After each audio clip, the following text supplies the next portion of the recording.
may have found a new song, Jermaine. You did?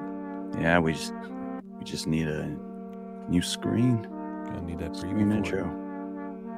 Probably preview it after the show one time. What's up, everybody?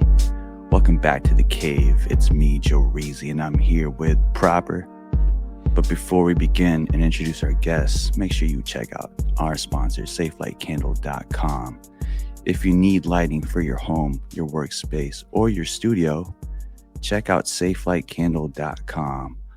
Also, if you want to enjoy exclusive content from the cave, man, get access to our Discord community filled with crazy-ass people like you and me 24/7, and get some free giveaways from the Cave Mart, then you probably want to check out our Patreon page.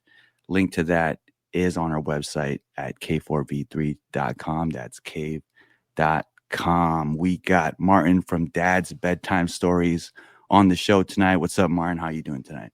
I'm good. How about you? Doing well. Like I said previously and always on the show, I'm a night owl, so I kind of start waking up around this time. Nocturnal. Nice. Yeah. What about you, Jermaine? How you doing? Good. Tired. Had a long night last night, but hey, we're here, and it's gonna be a fun pod, I believe. I was looking at your stuff and some stuff I want to learn about your creative process, but we'll get to that. Sure. Yeah. I have some icebreakers, but I want to get into it right now since we're talking about being tired and, being night owls. Do you think you're more creative around these hours when you're tired? You know what I mean? Probably. Yeah, I think you have to get into the, what do they call it? Like the flow state or something like that. So if I'm going to do it, I meditate or something like that. So anytime my mind's kind of quiet, it's easier to do it. So. Right. I actually work night shift and I stay up long hours, and I have a friend that I work with, and usually when we hang out after, you get breakfast after shifts, our conversations get kind of wild. We start talking about crazy stuff, and to me, they're entertaining, and to me, it's like, I wish we recorded that. It would have been a good podcast, but I don't know. I feel like you're more loose when you're kind of fatigued, you know what I mean? Some of those guards come down and you're a little more free creatively to speak. Yeah, that's fair. I used to work the night shift at Perkins restaurant when I was in university there. So I know what you mean. Have breakfast at 6 o'clock in the morning after your shift. And yeah, things feel a little different for sure at that point. Yeah. Man. Yeah. So your podcast is actually really interesting because one, it's kind of a blend of ASMR and storytelling, I would say. I've actually came across these YouTube videos where they tell like Viking mythology, and then in between it there's just like ambient sounds, and then I was doing a deep dive on your content, and I'm like, damn, this is pretty similar, but it's for kids. What was the inspiration behind the project, and what's your workflow like?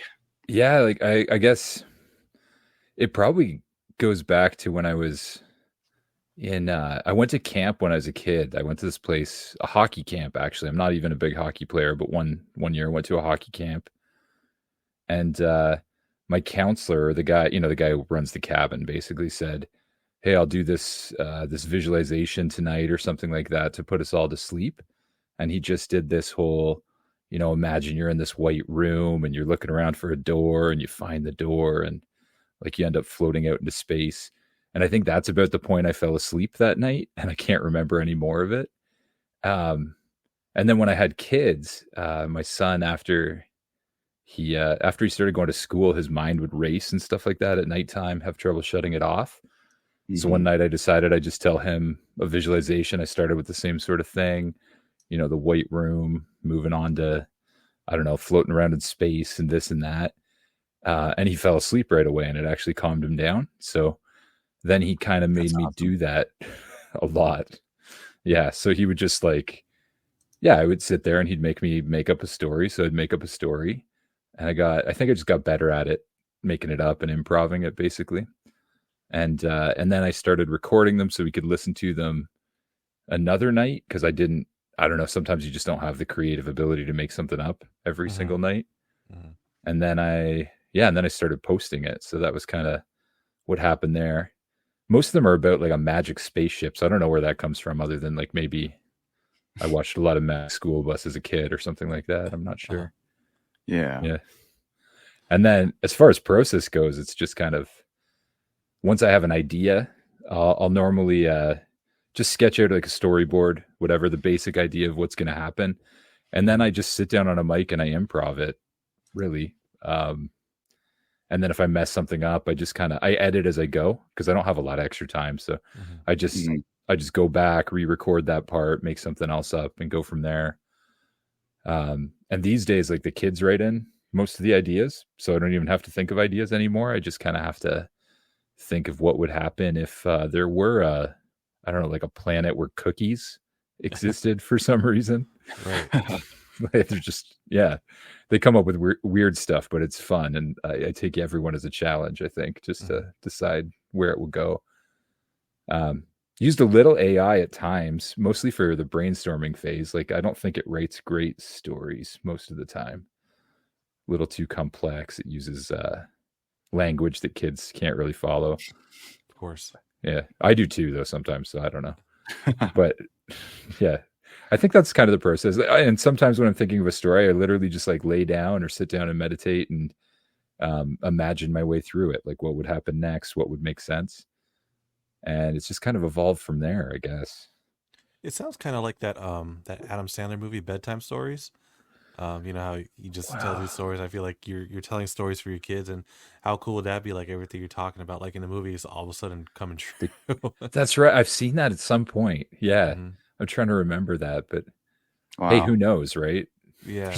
Yeah, I mean, it was it's not a bad movie. I watched it with my kids and they actually really like it. They like, I mean, you know, Adam Sandler's character pretty much tells like his niece and nephew these stories, and next day things whatever he told them is coming true. And I think that's what I think storybook stuff like that is kind of like losing its appeal nowadays, because I like, you know, back then when we were kids growing up, it was cool to like open a book and flip into it and read it as a child and like a bedtime story. And now I feel like it's not so big anymore. Do you think that's because, you know, kids have access to all these electronics now, or what could for it be? sure. I think that's a huge part of it. I know even with my own kids, it's so easy to let them go on a device or something like that, right? For a long time. So stories have probably lost their appeal. I mean, kids still like stories, but Of course. they read them less often because there's more other stuff to do, right? They can grow up with instant access to almost anything, and they kind of grow to expect it. And the other thing from my point of view is that I always do the stories in I guess it's technically second person if you're going to be really specific, but I do them in a way so the kid's imagining themselves as the main character. And I think that helps immerse them and helps them fall asleep, honestly, because they're imagining themselves as the main character instead of just thinking about something else doing it. So it makes it more personal. And then when you're trying to fall asleep, you can't really look at a picture book either, right? Like you need to close your eyes. It needs to be kind of an internal story. But I think that's just it. Like it's been the change from focus on reading and that sort of thing to a lot of other things you can do, going on the internet, watching videos, TikTok, things like that, right? So as an educator, do you find it as a way it helps you in that creative process, or like do any of your students know that you do this? And I don't even know, I should have asked what's the age range that you teach, but does that all play a factor into, you know, your creative process and the stories you put together? So no, like none of them, I don't think any of them know I do it. A few friends that I have, like adult friends and stuff like that who have kids, do listen. So they'll get to that point. I actually teach, I'm a high school teacher. Okay. But I this is probably, the age range I've never really decided. It's probably 3 to maybe 12, I'd say, as far as the people who write in about listening to it. But I never really had a target other than my own kids were the target, and they're 8 and 6. So, right. Yeah. But I think I was an English teacher for a bit too. So definitely storyboarding and the whole idea of what a story has to have. Like you got to have, I used to do somebody wanted but so, you know, you got to have somebody they have to want something has to get in the way, and then you have to resolve the story. So that's probably the loose outline I always use. That's It's awesome. kind of like, I saw you guys posted about like Power Rangers and stuff, right? Or something like that. Am I wrong? Oh yeah. Like when I was going through your so like I just did it for a throwback, Yeah, Thursday kind of thing, and as kids that we grow up, it says like if you still don't get hyped to this song, then I don't know. But Yes. it's that song had no business going that hard for a kids show, and it does. No, it did. Yeah. And I was just watching that actually when I was waiting for the link to be sent. And it still goes hard. Like it's an amazing show. It was one of the most iconic guitar riffs I've ever heard. Come on. For sure. Yeah, I never learned that one. I'm a guitar player too, but I've never learned that one. I'll have to pull that out. Yeah. But that whole story's written on like a plot graph, basically. Like the same thing happens every single episode. Of course, yeah. Right. So yeah. And I think when you look at those things, it's all the same structure. They, the new bad guy. They try to fight the bad guy. They defeat the bad guy, and then for some reason the bad guy gets bigger, and then then they call Zords in, and then they defeat the bad guy again. Right. So it's the same show every single episode. I guess when Power Rangers started showing some depth was when they had Tommy join, and like they had the evil Green Ranger. Like, oh no, they're evil Green Rangers. So. And then he became the White Ranger or something, or was that? I can't remember the entire. Yeah, he reconciled himself and became the leader. Exactly. Yeah. And then there were it was an old tale as well. 70 other versions of Power Rangers, and they're all sort of the same thing, just with slightly different Zords and stuff. But it's incredible how like it's still going. Even it is the newer version. I mean, I've checked it out just because sometimes it's on Netflix. Like I want to see what it's about. And it's like I see what they're doing, and like you said, it's like the same structure. And I think it's just it only worked for us as kids in the original series. And I get it. There's kids that watch this, but I'm like, no, there's something that the original did so well that kept everyone hooked. It's just different, but it's just amazing to me to see that it's still going till now. And they have like Ranger Con, like Power Rangers conventions. Do they really? Yeah, and like all the Rangers show up, like Bulk and Skull show up. It's cool. I was like, if it ever comes around here, I should definitely check it out. It sounds like a fun time, but it's just like I said, when they made that show, they didn't even think it was gonna get this big, and it did. So good for them. That was one of those ones that was in Japan first or something, right? Or maybe I'm wrong about it being Japan, but they basically stole it from other countries. I think the action scenes were ripped from the actual original show, and then they just improv the unmasked scenes and like the parts where they're in high school and stuff like that. So the guy who runs Power Rangers, I forgot his first, it was Saban. He's the one, like, he actually saw the original like Power Rangers in Japan. He's like, dude, we need to bring that to the US. So he kind of worked out a deal with them. He's like, hey, can we make a spin-off? And so he actually got the licensing and rights to do so. But he's like, no. I just want the action scenes, and I'm just going to film like the kids. And it's probably the easiest show they ever filmed because they never filmed any fight scenes, just dub scenes. And and you don't have to dub much over masks, right? Like you don't have to worry about your lips syncing at all. You're just recording audio. It's easy, And so, but other than that, I also heard like the working conditions those like they all went through was terrible. Like they weren't paid a good amount, and the guy who played Zordon was paid like $250 for one scene, and that's all he made throughout the whole series. But how bad though? How bad though? Because the action scenes are already done, Right. Yes. I mean, I guess like there was a lot of tension between like the cast. Like, one of the major ones was the Red Ranger, Austin St. John and Jason David Frank, rest in peace. But they got into it because they were trying to fight for better pay, and some of them were like, nah, we're cool with this, and the others like, no, we got to push back. So that caused tension behind the scenes, and it was just very documented that it was hardworking because they weren't getting paid a lot, and then the Blue Ranger, because he was gay, he was getting discriminated a lot behind the scenes. So it's a lot of things like you find out when you're older. You're just like, wow, that show's kind of messed up, kind of like Quiet on the Scene. I don't know if you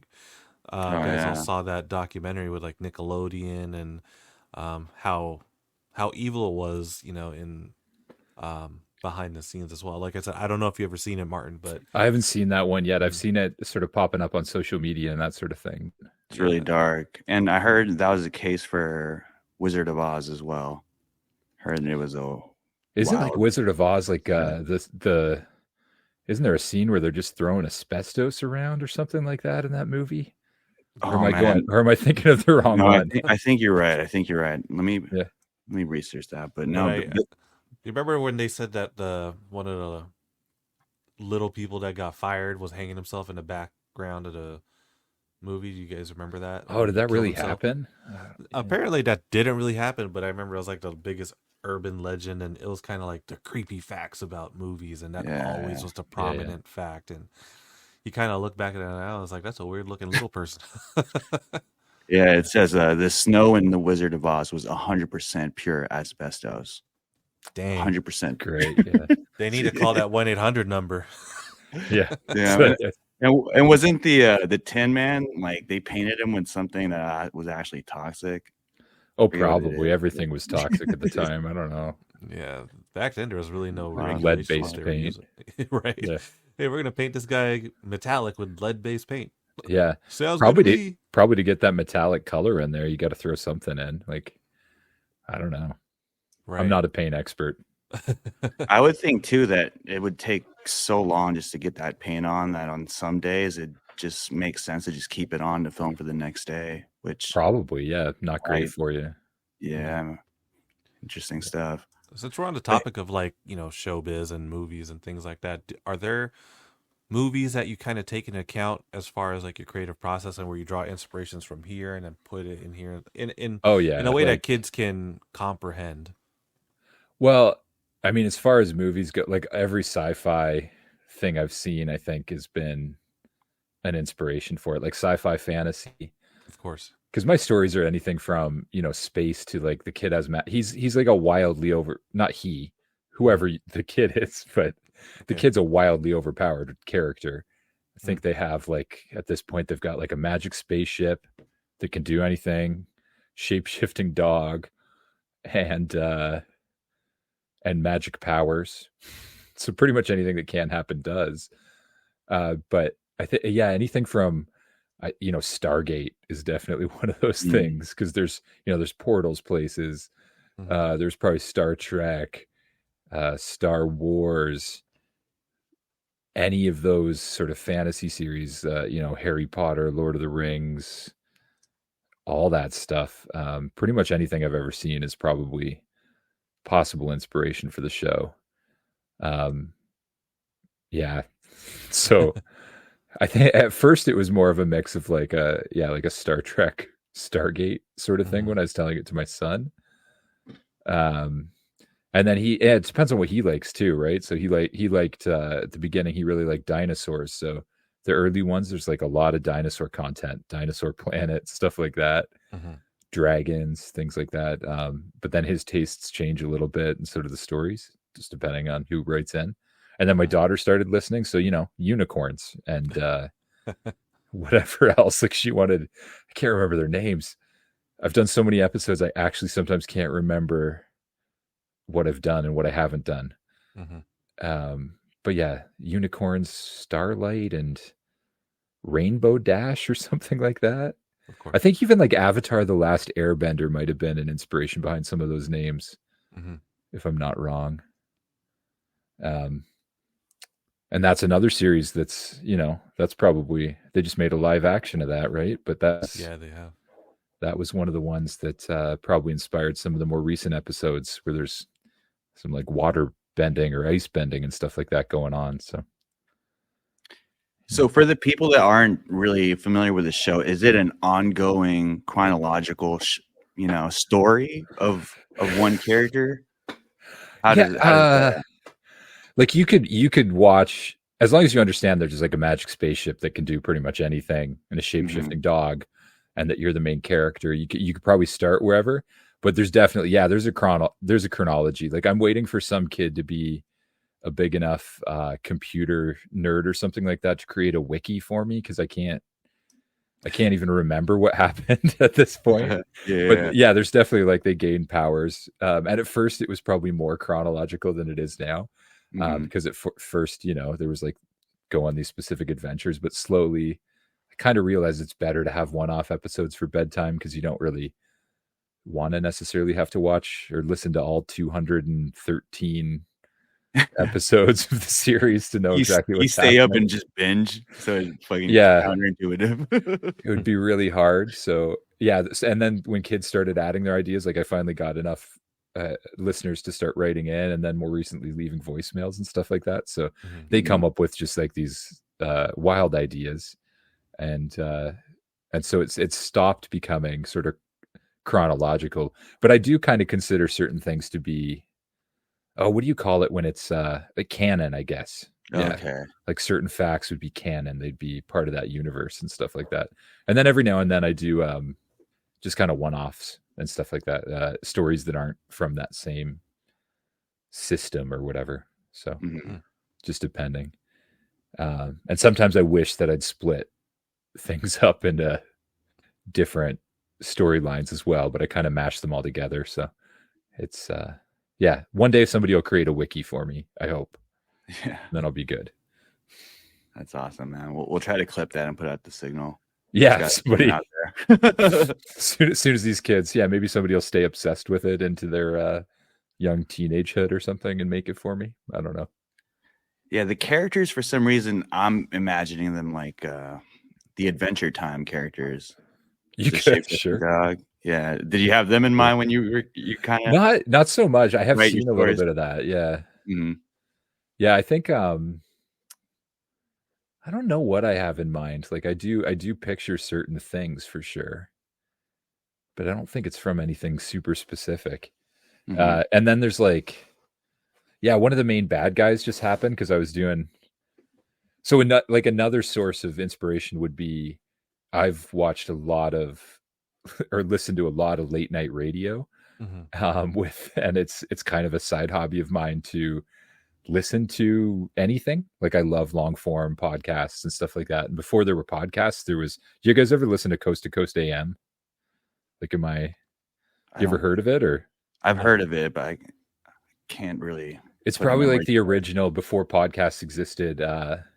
It's like a late night 3-hour long radio show where he'd have anybody on, like about aliens or about like who was the original Batman? Adam West. Like he had Adam West on, and apparently Adam West was a big believer in either the hollow earth or like the growing earth.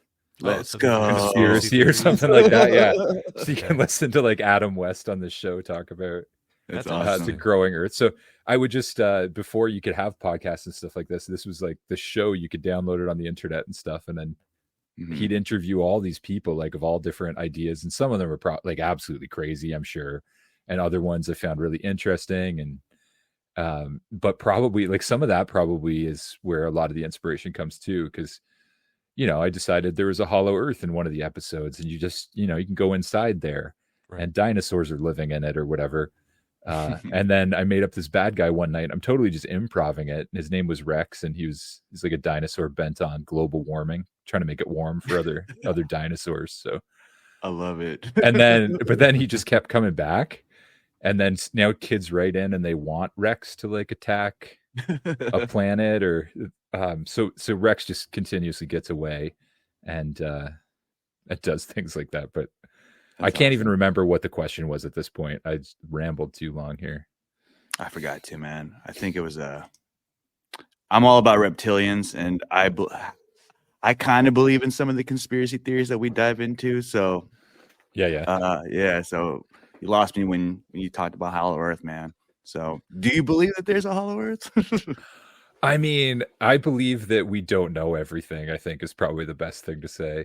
Right. I don't know. Like there's just so many different theories. Like some people think the Earth's flat, some people think it's hollow, some people like it's all over the place.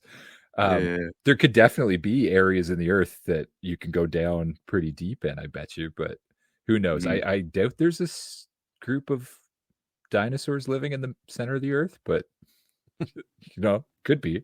Yeah, it makes fun story content anyways. It does.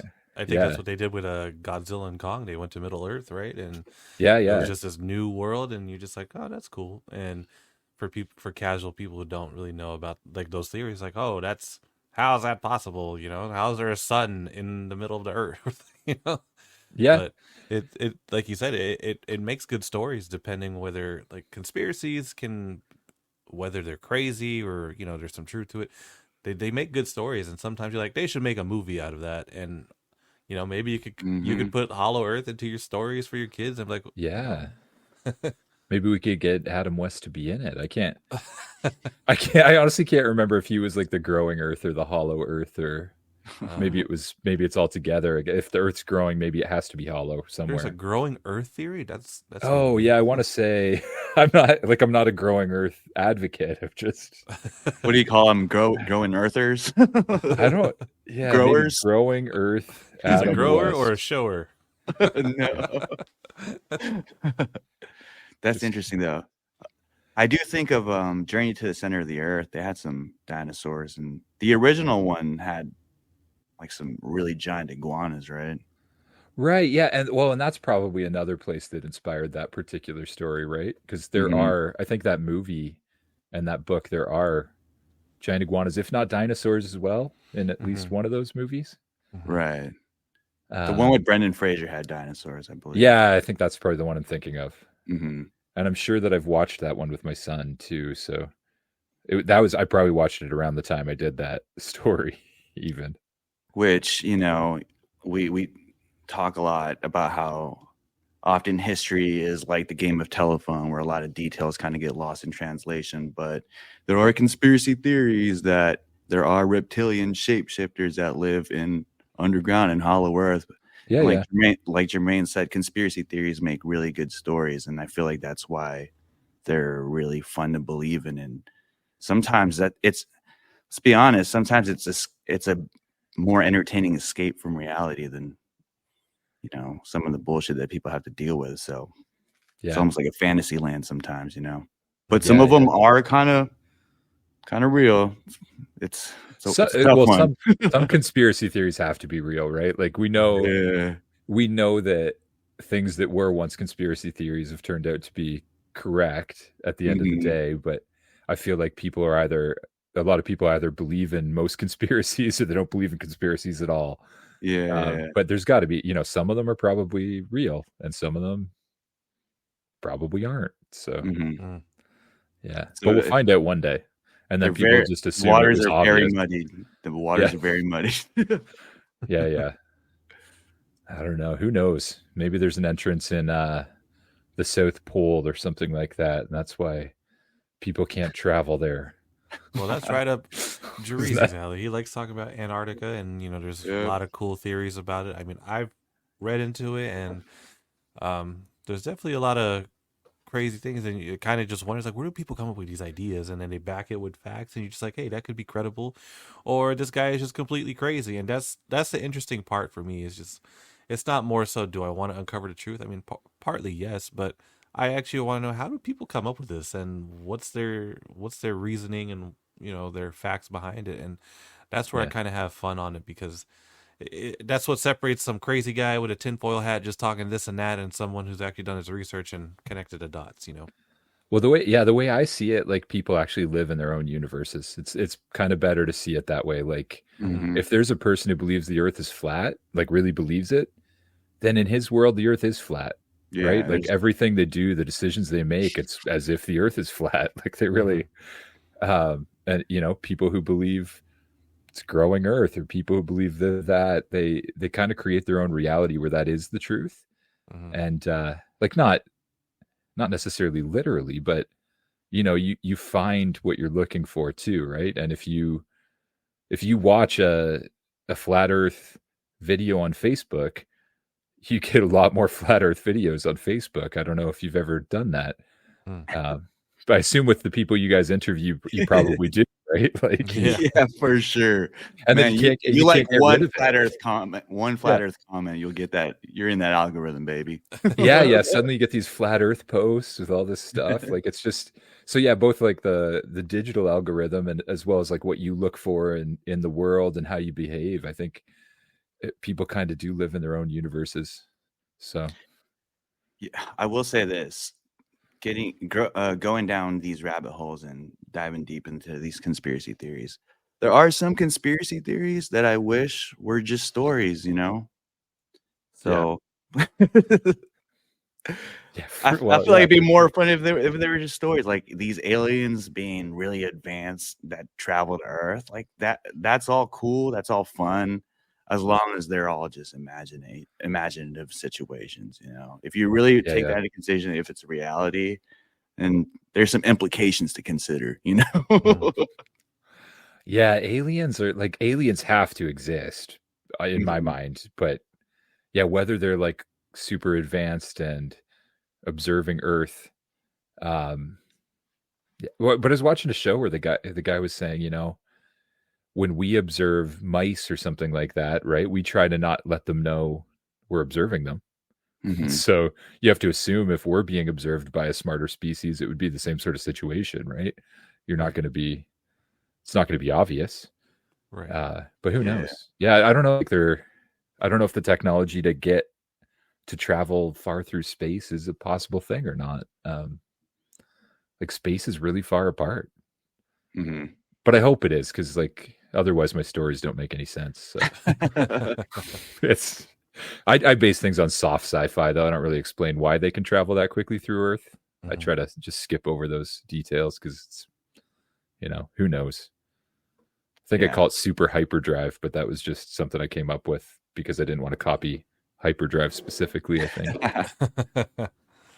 Warp speed. Yeah, man. Or warp speed. Yeah. I feel like it's warp speed. It's probably not copywritten. That's probably a sci-fi, like a scientific idea that they used in Star Trek, right? Right. Don't let Disney hear that. Well, that's right. Right? Like, I don't know. Does Disney own that? I don't know. They own almost everything now. Can you edit that part out? We're going to come to a point in the future where everything's Disney this, Disney that. And... yeah, either Disney or Elon Musk will own it all, right? Or maybe Elon Musk will own Disney that owns everything. We actually had a segment not too long ago where someone had a version of the Bible that was published under Disney, but it wasn't published directly under Disney. It was like a surname or under a different company affiliated with Disney, like an umbrella corporation. Yeah. I mean, they have a lot of money. They could. They do, and then they keep raising these Disney Plus subscriptions. I would love to see. Yeah, mine went up to like $16. It's like, why? You guys have all this money. Yo, X-Men 97 on Disney Plus. I mean, you're not going to cancel your subscription. Yeah. The thing about these, I think we were talking about earlier about these movies that are coming out. Power Rangers, right? They still keep coming out with them on Netflix. Mm-hmm. Like, let's be honest. Who are their target audience? It's not kids. It's they're banking on the nostalgia effect. Do you think it's really like adults are watching all these Power? I feel like we're checking it out, we're judging it, and then our kids are obviously into it because we're into it at first until it slowly fades. But maybe it hooks the kids because of that type of shit, I wonder if one day though, like kids, because kids, if you ask them right now if they'd rather have like go forever without TV or the Netflix or whatever, or social media, a ridiculous number of them pick social media. Like I think, TikTok videos and things like that, if you let them watch it, they prefer that over these longer form stories in a lot of cases. So a little worrisome, honestly, but because hopefully that stuff will survive. But yeah, nobody's watching. Like, are people still watching Power Rangers on television? Waiting till I didn't even know it was 6 o'clock. I feel like nowadays people don't even have like TV, like cable. Somebody has anymore, to, right? yeah. It's more everyone's just like Netflix or something like that. Yeah.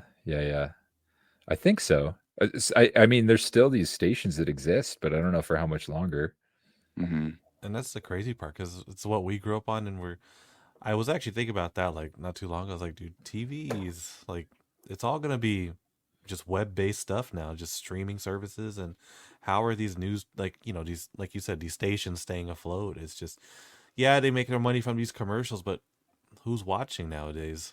Yeah, I'm sure they make less than they did. Like, I don't think the ratings can be as high as they were at all. Like Netflix and Prime started showing advertisements again, right? You know, Mhm. because The only real problem I have with like Netflix and all that, it kind of took away that anticipation to watch a movie in the theaters, because nowadays people are just like, nah, I'll just wait for it. It's gonna stream, and yeah, it's so convenient to wait for that. But I remember it wasn't that long ago when we were still lining up for the theater and getting ready to go see a movie we've been waiting for and trying to get that midnight showing and trying to be first in line so you can get your seat. And now it's just like reserve your seats on the app or whatever, and then get there, get your seat. It's just yeah. that's kind of what built up the fun for me back Or then. you And pay nowadays, like, hmm? well, I mean, you pay twice the price of a month of Disney Plus to go to the movies for one night too, right? Mhm. So, Yeah, that's true too.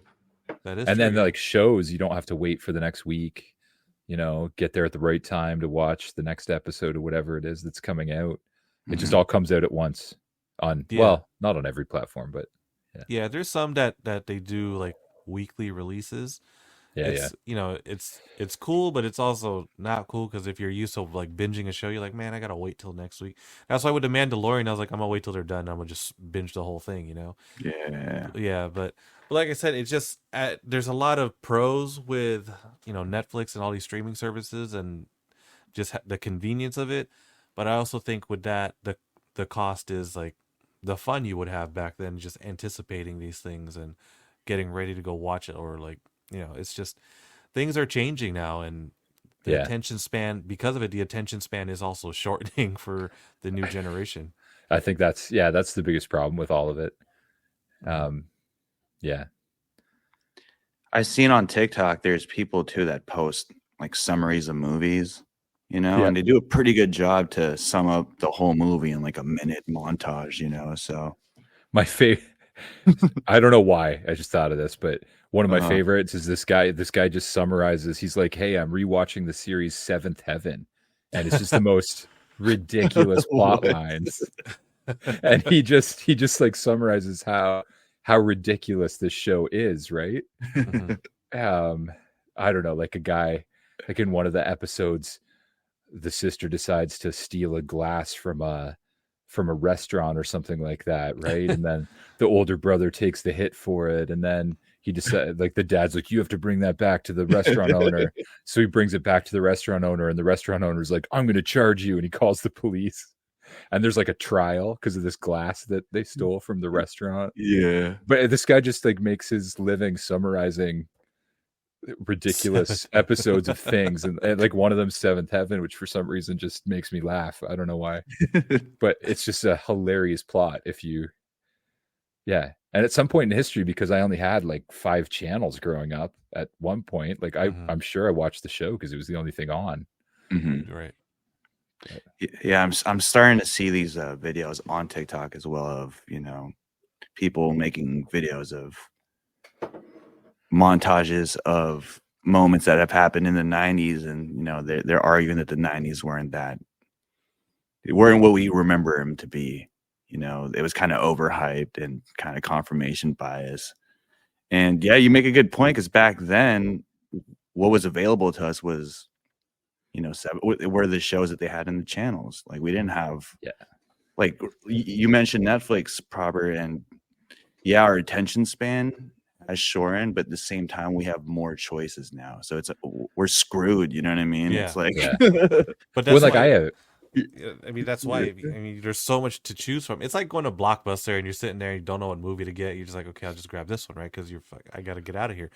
But when you're on, I, I'm a victim of this. I just sit on Netflix, like, all right, I want to watch something. I'm just scrolling and watching the trailer after trailer. Like, all right, I'm over this, and I just like do turn it something off. else. Yeah. Yeah, it's like, oh man, I don't I've even know been what to there. watch. Is there so Sometimes it's much? best to just pick the first thing that looks okay, Mhm. I think, on Netflix, Yeah, for because sure. otherwise you just get bogged down by choice and you never watch anything. Yeah. Mhm. But yeah, people make their living on the weirdest things these days. And then I have better technology on the computer I'm using right now than most of those shows did, Mm-hmm. producing even that high level content we had as kids. Like I can Yeah.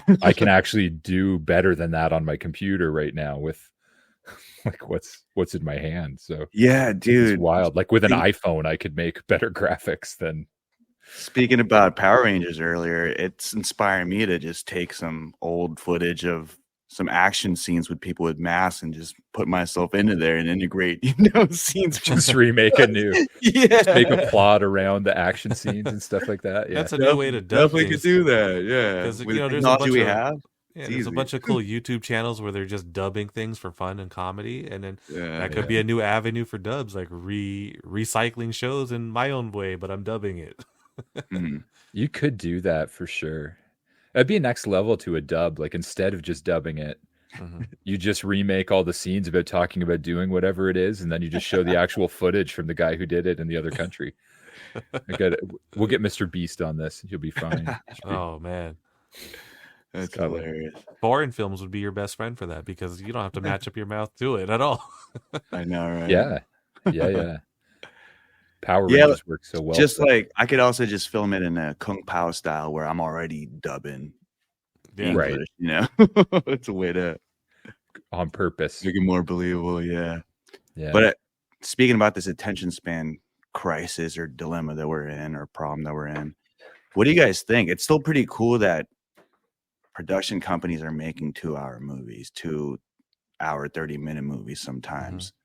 Yeah. Do you think it's a matter of time before they shorten them to like 45-minute runtime movies, 20-minute runtime movies? Because there are some cool short films on YouTube that are like 8 minutes, 10 minutes long.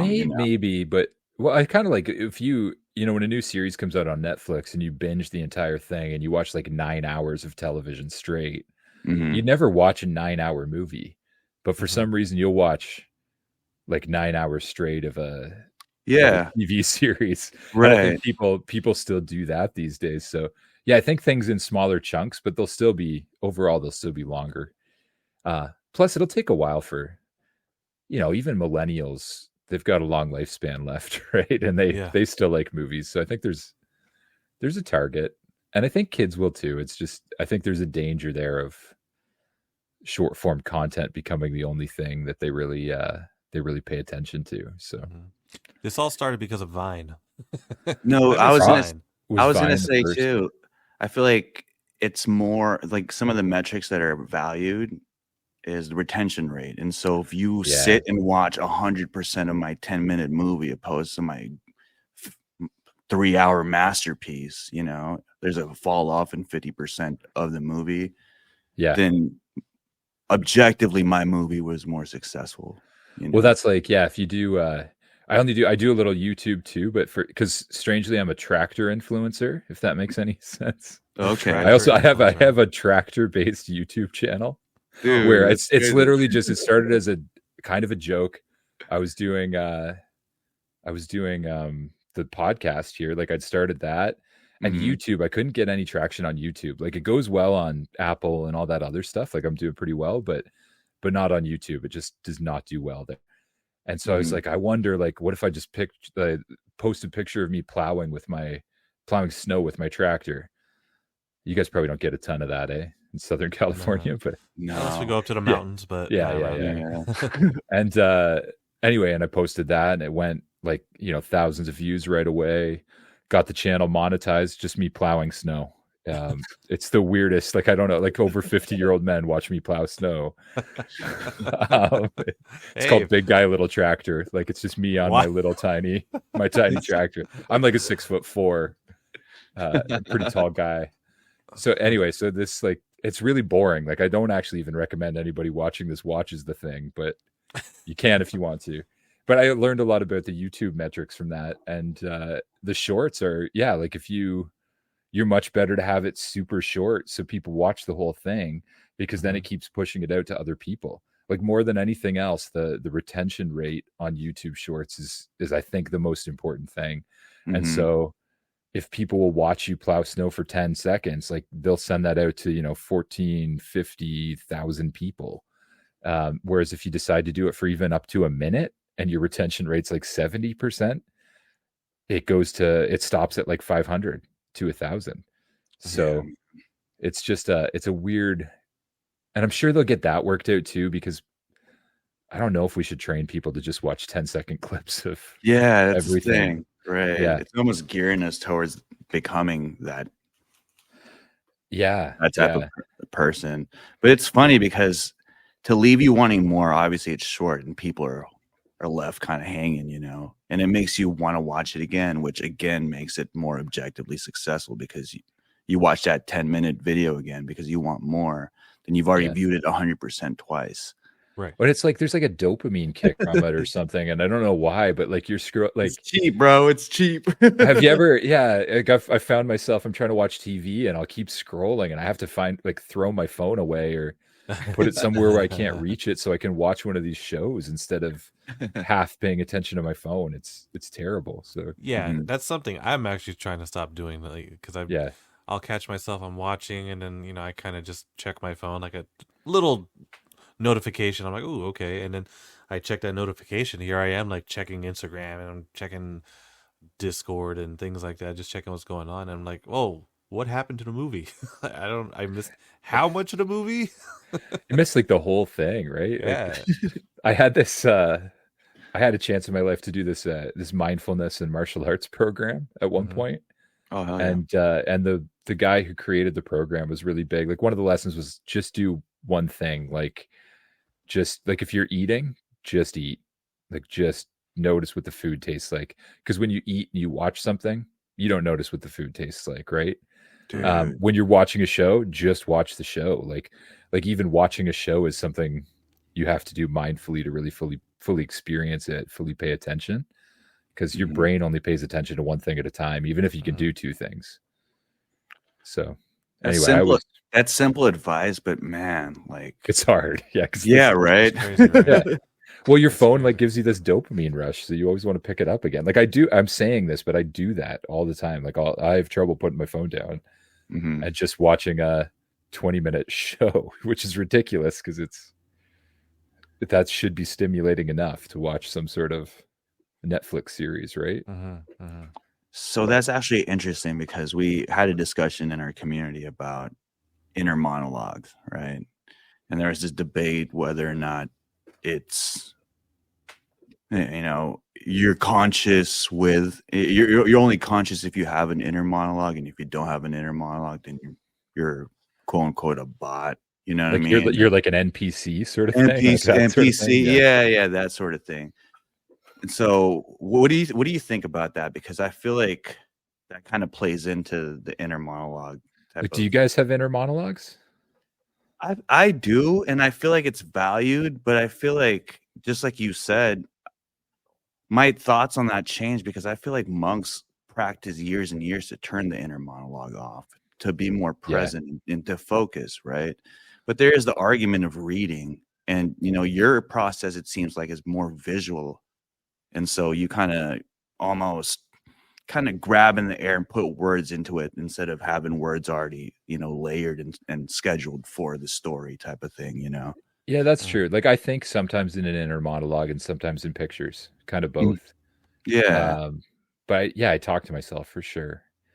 But and you're right. When you do mindfulness, part of your goal is to shut off the inner monologue, to live in the present, like to just notice what you're seeing, or to like really the best way to put it is your brain doesn't think about nothing very easily. So you think about something really simple instead. So if you think about your breath and you're only thinking about your breath, and you're not thinking about like complicated thoughts that keep spinning in your head because you're just thinking about your breath, or you're thinking about a sound, right? So when you just focus on that one sound, it goes away, which is what I try to do in the podcast too. Like in that case, it's a story, but instead of thinking about like things that happened that day or things you might be afraid of, you're thinking of a story that's kind of fun, like where you feel powerful and you can go to bed like feeling powerful and that sort of stuff. But yeah, I don't know if monks turn off their thoughts or they just think about something simple. I'm not sure, but yeah.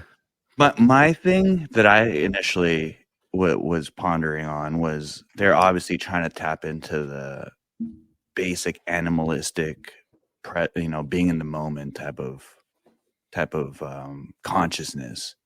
Yeah. And animals, I would say, don't really have an inner monologue. They're just more instinctual, And I saw this debate between this person that didn't have an inner monologue and the person that had an inner monologue, quote unquote. And the person who had an inner monologue was kind of, being condescending towards the other person. But seeing her explain it, she was explaining it like how you're explaining. She sees it more of an abstract type of experience where, when she recalls things, she sees like a file cabinet, and so she visually sees her pulling out files and extracting the information. She just doesn't speak to herself. She just doesn't have that voice in her head. And when she reads, she actively, speaks it while she's reading.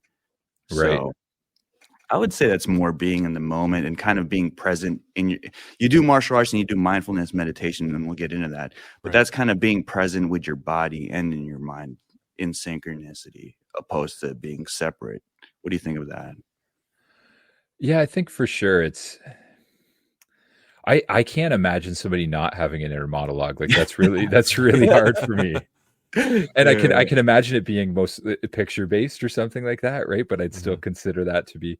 But how do you think about what you're going to say, right? Like, are you thinking about pictures, or are you just?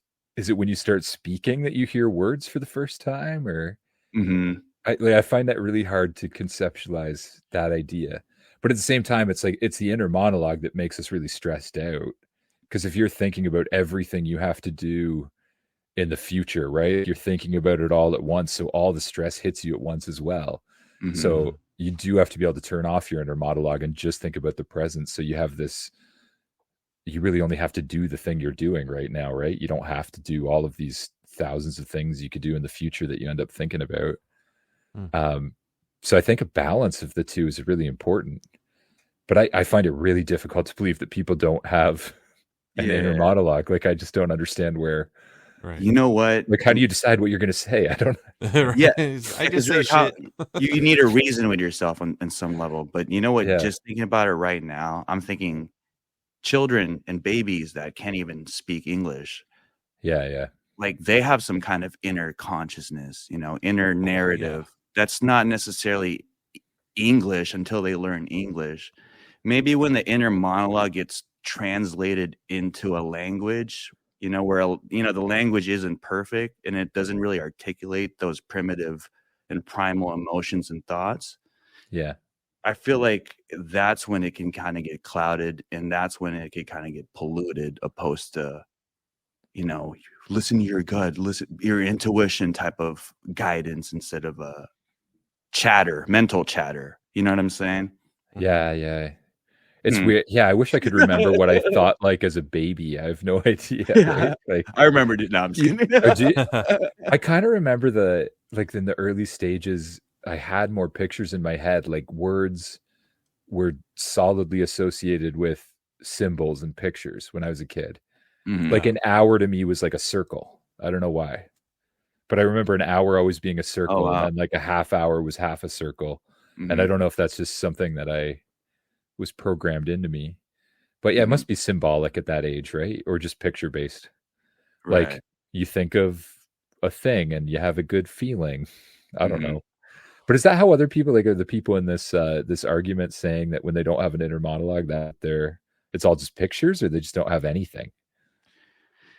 It's all more abstract, I think it sounded more like synesthesia, that phenomena where it's really abstract. They can't really explain it. Like, what does seeing color, like hearing colors, mean? You know what I mean? Right. I think that's kind of what it alluded to and what it sounded like. She was trying her best to explain that she sees a file cabinet and she's pulling out the information. But like I said, I feel like and it's the same with spirituality. My beliefs are trying to materialize that and lock those into English and words is going to be hard. You're going to lose a lot of details, It kind of reminds me of NERD. Remember that album called Seeing Sounds? Yeah. I'm just kind of putting that together now. It's like, it means about the same, right? Yeah, but I feel like even that, if you have synesthesia and you're able to articulate the music, obviously it sounds good. People are like, this is next level. But I feel like the artists are like, man, it doesn't even really do justice to that phenomena I experienced. You guys are just at the tip of the iceberg. I don't know. I don't have synesthesia. Right. I'm just speculating. I mean, it makes sense. So yeah. Well, it's like, I don't know. And sometimes I was talking about flow state earlier, right? Where like when I'm in that state, I do feel like things just come to me. It's not Right. like I'm not necessarily producing them. I'm just kind of like letting them happen in my mind, closer to dreaming, I guess, right? You just kind of go Right. from one thing to another. Yeah, it's Mhm. kind of like what that movie. It was with Jamie Foxx and the Disney Channel movie where he dies. Remember? I forgot what it was called. Oh, which one? Where he like where he gets into the zone and like everyone finds their zone in something. Soul. Yeah, Soul. Soul. Remember, like Yeah. where he thought Ah, it's all about finding your zone, and his zone was always on the piano, and that's where he got into that, like you said, flow state. So right. that's what I'm kind of like picturing right now as we talk about this. It's just like you get in your flow state when you find something that you actually really like doing, and people tend to always try and chase that. It's like, man, I can't get creative in this. Maybe because that's not what you're really into. You think you're into it, but that's not what you're into. Yeah, or you're just not in that state at the time, right? Hmm. Like Yeah. So it's it's funny. like a tricky thing, right? Yeah, yeah. Mhm. What's you have I like when you're trying to think about, so if I'm in the wrong mode to do a podcast, Hmm. I don't really feel like doing it, right? But as soon as after I've recorded one and I've gotten into that state, I feel like I could keep going all day. Hmm. Yeah. But then when I'm outside of that, I'm not in that flow state and it feels like it'll be really hard to create things. Hmm. Hmm. But once you start to get there, it feels easy and like you can keep going, if that makes any sense. But it's hard to remember what it's like to be in that other mode when you're in, I don't know what you'd call it. Yeah. Like, but Rehearsal state. rehearsal state or like Let's stress let's, state let's or coin it right now. yeah. That's Yeah, just interesting. No, but the meditation and the honing in your senses kind of reminded me of was it Superman? Is it Man of Steel, the first one? oh yeah, When yeah. when he could sense too much in the world, and so he had to focus in on one thing. Hmm. Yeah, that'd be And wildly overwhelming. yeah, it's interesting because I actually practice martial arts too, and when I used to fight and compete, I used to have a pre-fight ritual where I would go into those sensory deprivation tanks. Oh really? And I just practice my breathing, visualize. I'm really big into visualization too, so it's Yeah, cool yeah. that you're into that. But I would visualize, the worst thing that could happen in a fight, then I'd try to reverse engineer from there. Yeah, yeah. Well, and in martial arts, it's that you want to be in that state where you just kind of react automatically. Mhm. Like if you're thinking too much, it doesn't help too often, right? Right. Especially when you're talking about stand-up fighting. It's a little bit different for jujitsu or something. I think you are thinking through some stuff. At least I Mhm. do, more consciously. You have to think through Like 100% preventing this guy from choking you. You kind of have to yeah, yeah. relax into danger almost. Yeah, yeah, exactly. But when you're like sparring or something like that or fighting stand-up, Mhm. um, it's best if your mind's just kind of blank and you're looking at the whole person, like not a part of them, and you just react as it happens because you've Hmm. trained those things into yourself. But as soon as you start thinking too much, it kind of it throws you out of that state too. So it's a It's similar. It must be flow state too. I don't know.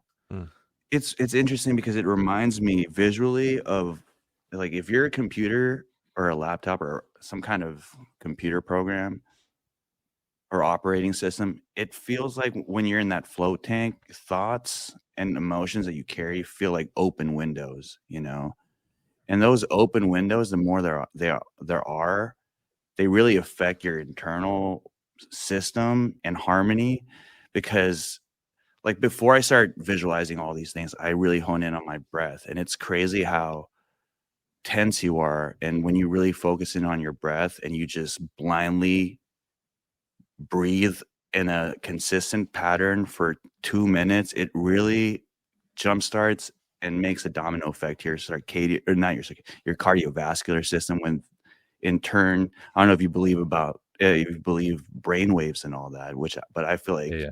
your heart rate goes down, your thoughts are a little different. You know what I mean? Your frequency is a little different. Oh, And for sure. Like, have you ever gone to I guess it went to the science center once, and you put on one of those. It's like a biofeedback thing that reads your brainwaves.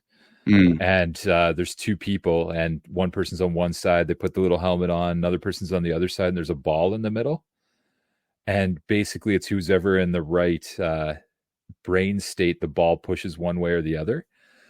And it's, but it showed me because it would, like when I emptied my mind, I just went to my breath, like the ball immediately went away from me, and I won Oh, right wow. away. So Mhm. like whatever, I can't remember what brain state it was trying to register, but they do that stuff with like, if you ever done biofeedback training or seen anything with biofeedback training where you I've heard about it, but I yeah, haven't tried it. like, Haven't and tried it. that can mean like your heart rate, so you can see what your heart rate's doing, so you bring it up and down. But they have ones for your brain, like you put on a little they even make them that hook up to your iPhone now. Put on like this little thing, it reads your brain waves, and then you learn what it feels like to be in a different action like brain state, right? Wow. Because you can see visually, like if you're in alpha or beta or gamma or delta or whatever. Mhm. And then as you learn what that feels like, it becomes easier to just go right to it. And Right. I think they've used that for a lot of different studies and stuff, but I've never bought one of those little helmet things, but it's almost like a little crown that goes on your head. I think the ones that they have now, but That's wild. It's like Maybe what you're Neuralink psychic, man. is that Elon Musk thing. Have you guys seen that? The oh, like Neuralink, Neuralink. and he had Yeah. the first patient, and he was playing computer games, just sitting there. Yeah, The that's guy like was, right in your brain, though, isn't it? Yeah, it's Yeah. crazy, man. It's just yeah. I'm looking at that. I was like, imagine like signing up to be like one of the test subjects, and they're like, "Oops, we messed that up." Yeah, that would be a. I didn't know they were on to human trials. Yeah, and so they Yeah, just wow. released a video of the guy like kind of like, I guess he had some sort of injury, so he's wheelchair bound already, and Right. I'm not exactly sure the extent, but they were showing him like playing chess on his computer, just using his brain. I was like, this is kind of cool, but it's also scary at the same time because it's more of like, how far are they going to push this now? Yeah, that's next level biofeedback, I guess, right? Yeah. Yeah. That's true. And then he wants to hook that up to you're like hooked up to AI or a computer all the time, so Yeah, and he's going to you hook just you up kind of to search X. for answers, and yeah, you can. What's it called? It's not called tweeting anymore. Or is it still called tweeting? We're calling it Xing now. I'm just kidding. That sounds terrible. I don't know what it's called. It's No.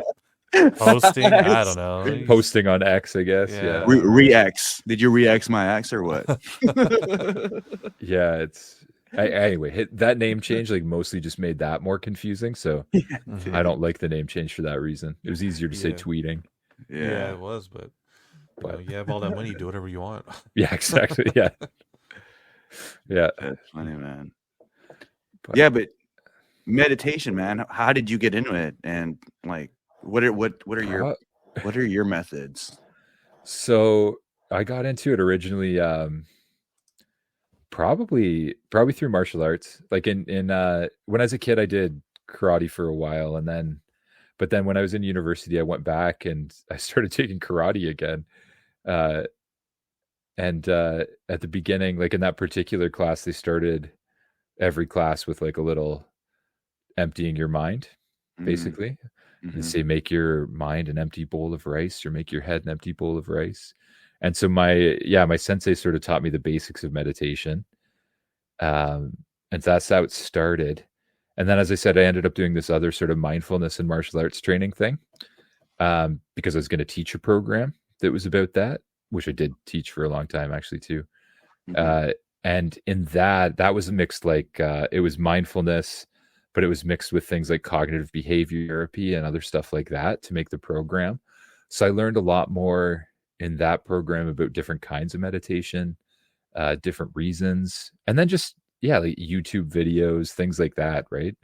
Mhm. Again, it's one of those algorithm things. Once you start looking for one form of meditation, you get all the meditation you could ever need, from all different sorts of things. But I think in my mind, like the main kind of meditation I do is just, it's your brain does one thing well at a time. So the simplest way to put it to me is to just, you think about something simple. That's how you empty your mind, because humans don't actually really stop thinking. So you focus on something simple that doesn't matter, like your breath or a certain sound or whatever, right? Right. But that's where the basics of it, I think, come in. And then I think from that state, like, because that's also how I get into that creative state. I just, you empty your mind first, and then you allow things to kind of come to you, right? Like put a little seed, see where that seed takes you. But that was kind of the next step. Empty your mind first, then kind of move into that creative state. Yeah. But I've never gotten like crazy into different kinds. I've never tried to sit under a tree and like survive for 30 days or something like that without food or whatever some people do, um, but basically just emptying your mind, and it's relaxing, right? Like, and the other part is you think about healthy eating and healthy, all of that other stuff, but healthy breathing's the other thing that meditation does, because you're actually breathing fully and deeply into your, like, kind of into your stomach, expanding your lungs fully. And that's your main source of energy is oxygen. It's not food, it's not water. Like, you can go a while without those things, but you can't go very long without oxygen. So it's it's relaxing. So One thing I do realize too when I'm in that float tank is we don't realize how shallow we normally breathe.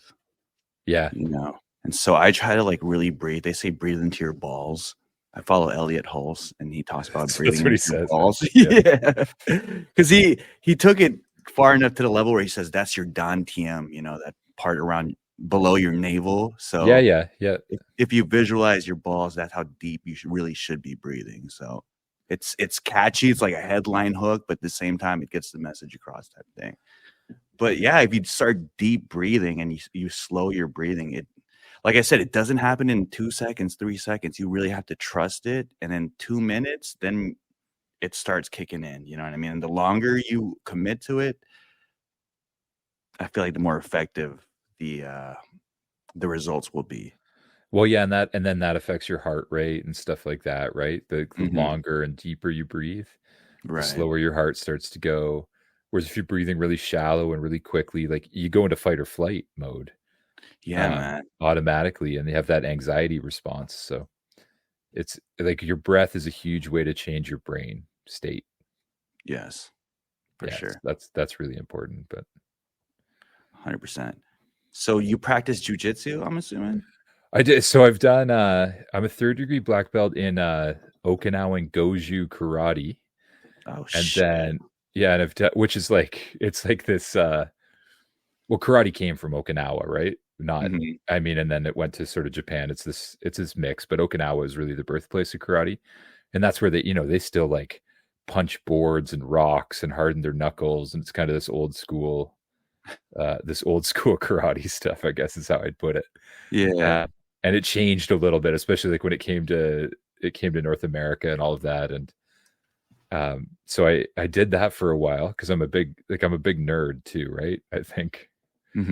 I was into that. And then I've done a little bit of Muay Thai. And then, more recently, Brazilian Jiu-Jitsu.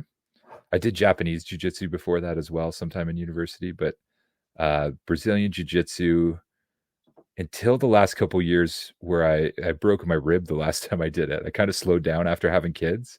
Went back to do a jiu-jitsu class, and I broke my rib the first night that I went out there. So I've slowed down on that stuff lately, but it was had been my goal for a while. I never progressed much in Brazilian Jiu-Jitsu though. What kind of stuff did you do? So I started boxing initially, but growing up, man, I was into pro wrestling, WWE, all that stuff. So we would already be wrestling beforehand. We were into Power Rangers. We were into Ninja Turtles. So we were fighting ever since we were kids, but formally started training boxing. And then I had an exhibition match, but before that exhibition match, I dabbled in jiu-jitsu. So I was doing jiu-jitsu and boxing, had an exhibition match, did really well, got a little too confident and I kind of viewed it as gym badges like in Pokemon. So I conquered boxing. Now I wanted to get Muay Thai. And after that, I wanted to get jiu-jitsu and then end it with an MMA fight, Nice. So I got the boxing. I wanted to do Muay Thai, and I got my leg chewed out with leg kicks because I didn't really practice Muay Thai. I just wanted to just knock this guy out. So I was just going in there with a lucky right hand. And that got exposed. I think I fractured my leg. And so after that, I just kind of had a different perspective in martial arts. And I'm more kind of just trying to practice techniques and last, you know what I mean? More self-defense and long-term training now. So a little bit of everything, Yeah. It's crazy because a lot of people started doing jiu-jitsu, and I'm sure it's because of, the rise of UFC and Joe Rogan, but they don't talk about training with the right partners, man. Like if you go into a competitive jujitsu gym, they're just gonna grind you out, break your rib, and just probably fuck your neck up, man. Like they go hard in the gym sometimes. Oh yeah. Well, and you're like straight. Yeah, nothing's a better motivator though than somebody trying to choke you. Like as For far as a sure. workout goes, it's Mhm. a great workout, but it's gross. Like you're sweating all over other people. Yeah. It's which is kind of nasty. Some people exploit that too, you Yeah. know. Oh yeah. But it's nasty, really. Mhm. And yeah, as you said, like I left jujitsu injured. I was like always injured when I do jujitsu.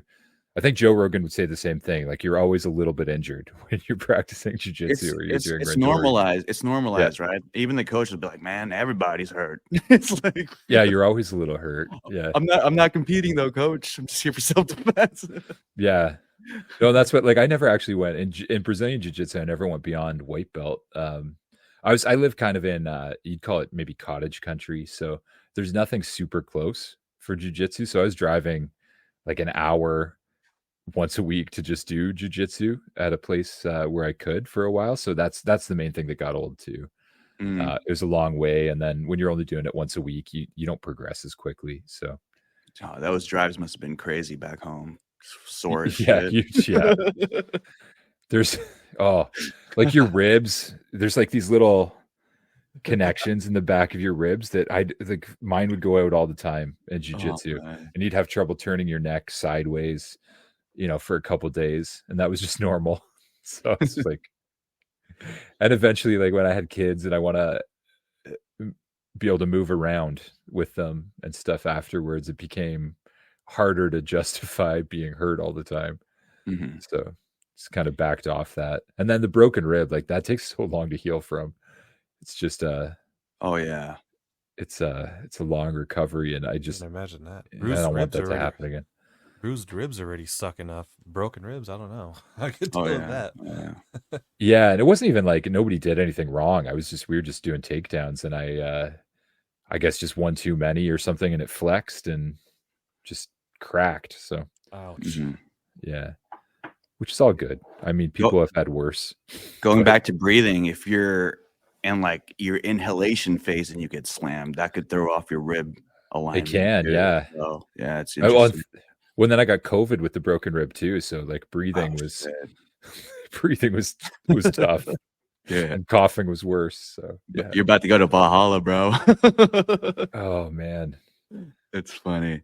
Yeah. Do you follow the sport? Do you follow UFC, Bellator? I used to a lot more than I do now. I do sometimes. It's probably one of the sports I do actually follow every now and then, but not enough lately. Yeah, not enough lately to talk about anything current.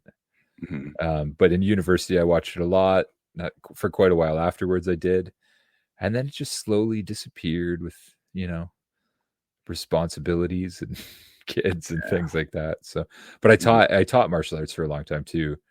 Like I had my own dojo in my house and stuff like that, and taught kids, mostly karate. But so we had Sensei Ando on the podcast. He's a YouTuber, and he has a show called Martial Arts for a Happy Life.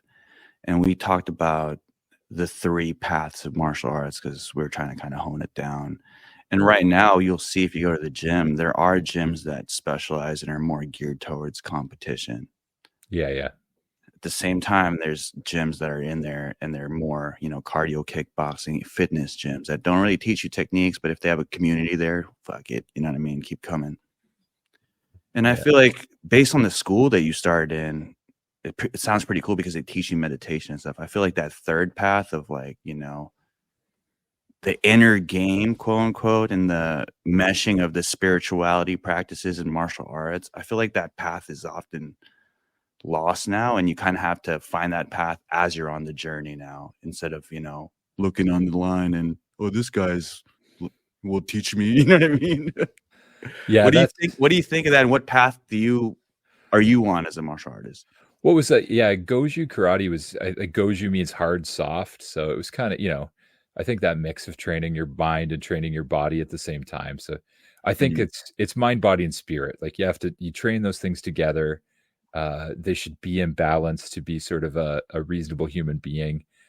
That kind of martial arts, I feel like I could defend myself against most people on the streets or something like that if I had to, but I wouldn't win a UFC match. Like you're not training that specifically to be able to kind of compete at that level, right? Like it would just be techniques that wouldn't always work against a trained person. Like, and a lot of karate it's really designed against trained people. Like when you get into Brazilian jiu-jitsu, that's like it's like a game of chess, two trained people trying to figure out what you do next. Oh yeah. Moves and counter moves and everything like that. But yeah, the main, like, karate is mostly designed about, an unarmed person, first of all, and an untrained person. And in those scenarios, like, I know way more than other people do. And then mixing that with the training of the mind, right? Like you do kata and stuff like that, which is you're training your mind, like you're remembering a pattern, you're kind of going into a meditative state and stuff like that. You train your body all at the same time. So yeah, my sensei was really, he was like an Italian guy, right? He learned from somebody who was from Okinawa, but he was like this jolly Italian dude. But he was a really big believer in all those sorts of things. That's a little bit nerdier, right? Like that's the place where you find the the martial arts nerds, right? There's not that many adults who do karate anymore. I hazard to say. Oh, they don't have the tattoos and all that. Yeah, like if you're an adult, adult karate, if you go to a karate place, like it's mostly kids, right? There's very few, there's an adult class and it'll be some of their parents will go and stuff like that. Like there's people who do it for sure. And there's no and I enjoyed it. I was one of those people. But I think that's a less common thing these days, right? Like it's Yeah, I wanted to practice some crazy kicks. So I was, inquiring into Taekwondo gyms, and a lot of them are for kids now too. I'm like, man, I want to do some spinning whirlwind tornado kicks. That's definitely where the money is. Like, it's harder and harder to get teenagers to dress up in an outfit and and do that sort of thing. But true. It's mostly people like, we were influenced by, we watched Ninja Turtles, Power Rangers, like all that stuff, right? You want to know stuff, so you go to the gym, but or you take a karate class and that sort of thing. So I was the same when I taught it. I had probably, I had like 6 adult students, and the rest were kids. Like it just was. Yeah, man. But we did How bad do you really want to learn the spinning hook kick? Yeah. It's probably not like a super effective technique in most scenarios either. Like it looks cool as fuck though, man. Yeah, you get one of those. Cool. Yeah. Most of the time you're safer not doing spinning kicks. Yeah. But it's a good time. Do you have a favorite fighter? No, not really. How about you? Man, it changes, but I'm gonna lock in with Yair Rodriguez. I really like his style, Yeah. I used to love oh geez, now I'm gonna test my brain. Because like when I really watched, it was closer to the beginning of UFC, right? And I even started watching when there were far fewer rules. Like, wasn't there for a while there was like UFC Pride, which was like an older, not necessarily older, but it was kind of that older school. Like you're going to put a guy who's a boxer like in the ring with a person who does jujitsu or pancration or something like that, if I'm getting that name right. And you just kind of like battle it out between different martial arts. Yeah, like I started watching at that point. Yeah. Mm-hmm. And then it slowly changed into just kind of everybody's a little bit of a mix of like Muay Thai and Jiu-Jitsu, or something similar, right? Like wrestling and Jiu-Jitsu. So I'm forgetting the names of the people who were really popular when I used to watch. But it was like Chuck Liddell and stuff like that, probably around time. Crazy. Yeah, so like I'm probably 10 years out of date at this point. So. Those are crazy times, man. I feel like those were actual like blood sport events back in the day. I think UFC 1 and 2, the original ones. Oh yeah. The Gracies would go. They do it all in one night, wouldn't they? Like Yeah, bro. Like do if you like win nine. if you win the first fight, you better not have gone too messed up because you got to fight the next one until you win the championship. Yeah, I enjoyed. Like I think it was fun at that point where there was mix of different martial arts. But they made it they made it safer too, right? They put certain rules in place. You're not like eye gouging. You're not going to do any of that. Like stuff you would do if you really had to save yourself from somebody. You'd do some crazy stuff, right? You'd bite. Yeah, you'd Yeah, scratch. you'd bite, you'd scratch, Yeah. elbow Mhm. people in the top of the heads, no issue. You hit them wherever you're going to hit them. Mhm. Yeah, but they definitely made it safer, and then it slowly kind of evolved into a martial art of its own. Really, like it's because of the rules that surround it. You practice certain things, right? You don't Right. practice eye gouging, I don't think. Mhm. But Well, John Jones might, but that's maybe, debatable. That's debatable. yeah. Yeah. That's interesting though because of these different schools of martial arts, there's that competitive martial arts and there's just a straight up self-defense martial arts. Some schools probably do teach eye gouging because that is a weapon in your back. Well, you do like Right. traditional karate, like Okinawan karate, not specifically eye gouging, but like when you look at what a lot of the techniques are, it's like you're punching somebody in the throat and stuff You're- like that, right? You You're know, not like gonna, those back fists to the nose. Like you yeah, can't do oh that in yeah. real life. No, you can't do that in a lot of most of those competitions, I think. But the original UFC, they didn't have many rules. Like Mhm. I think when I was a kid, I remember watching a 2020 episode on this new Ultimate Fighting or something like that, and they're talking about how it was hard to find sparring partners because it was such a violent, terrible thing. 'Cause people would just get injured all the time, and so. Yeah, the dude was wearing shoes, man, in one of the fights. So Oh, they you really just had wear to- whatever, right? It's like a Yeah. guy. It's a guy like who looks like he's in the WWE fighting a person in a jujitsu gi. And it was just actually like I really enjoyed those times. But I can see why they changed them. So like the Gracies, yeah, which UFC was it that the Gracie took it all basically, right? I think the first two. It was one of the first two, yeah. It's actually interesting because apparently I mean obviously the UFC was owned by the Gracies. So Yeah, they had their hands in the game. So I guess the plan was they wanted to really showcase jujitsu. So what they would do before the UFC was they would have these open challenges. So they would challenge any martial artist to come to the gym and test your martial arts against us.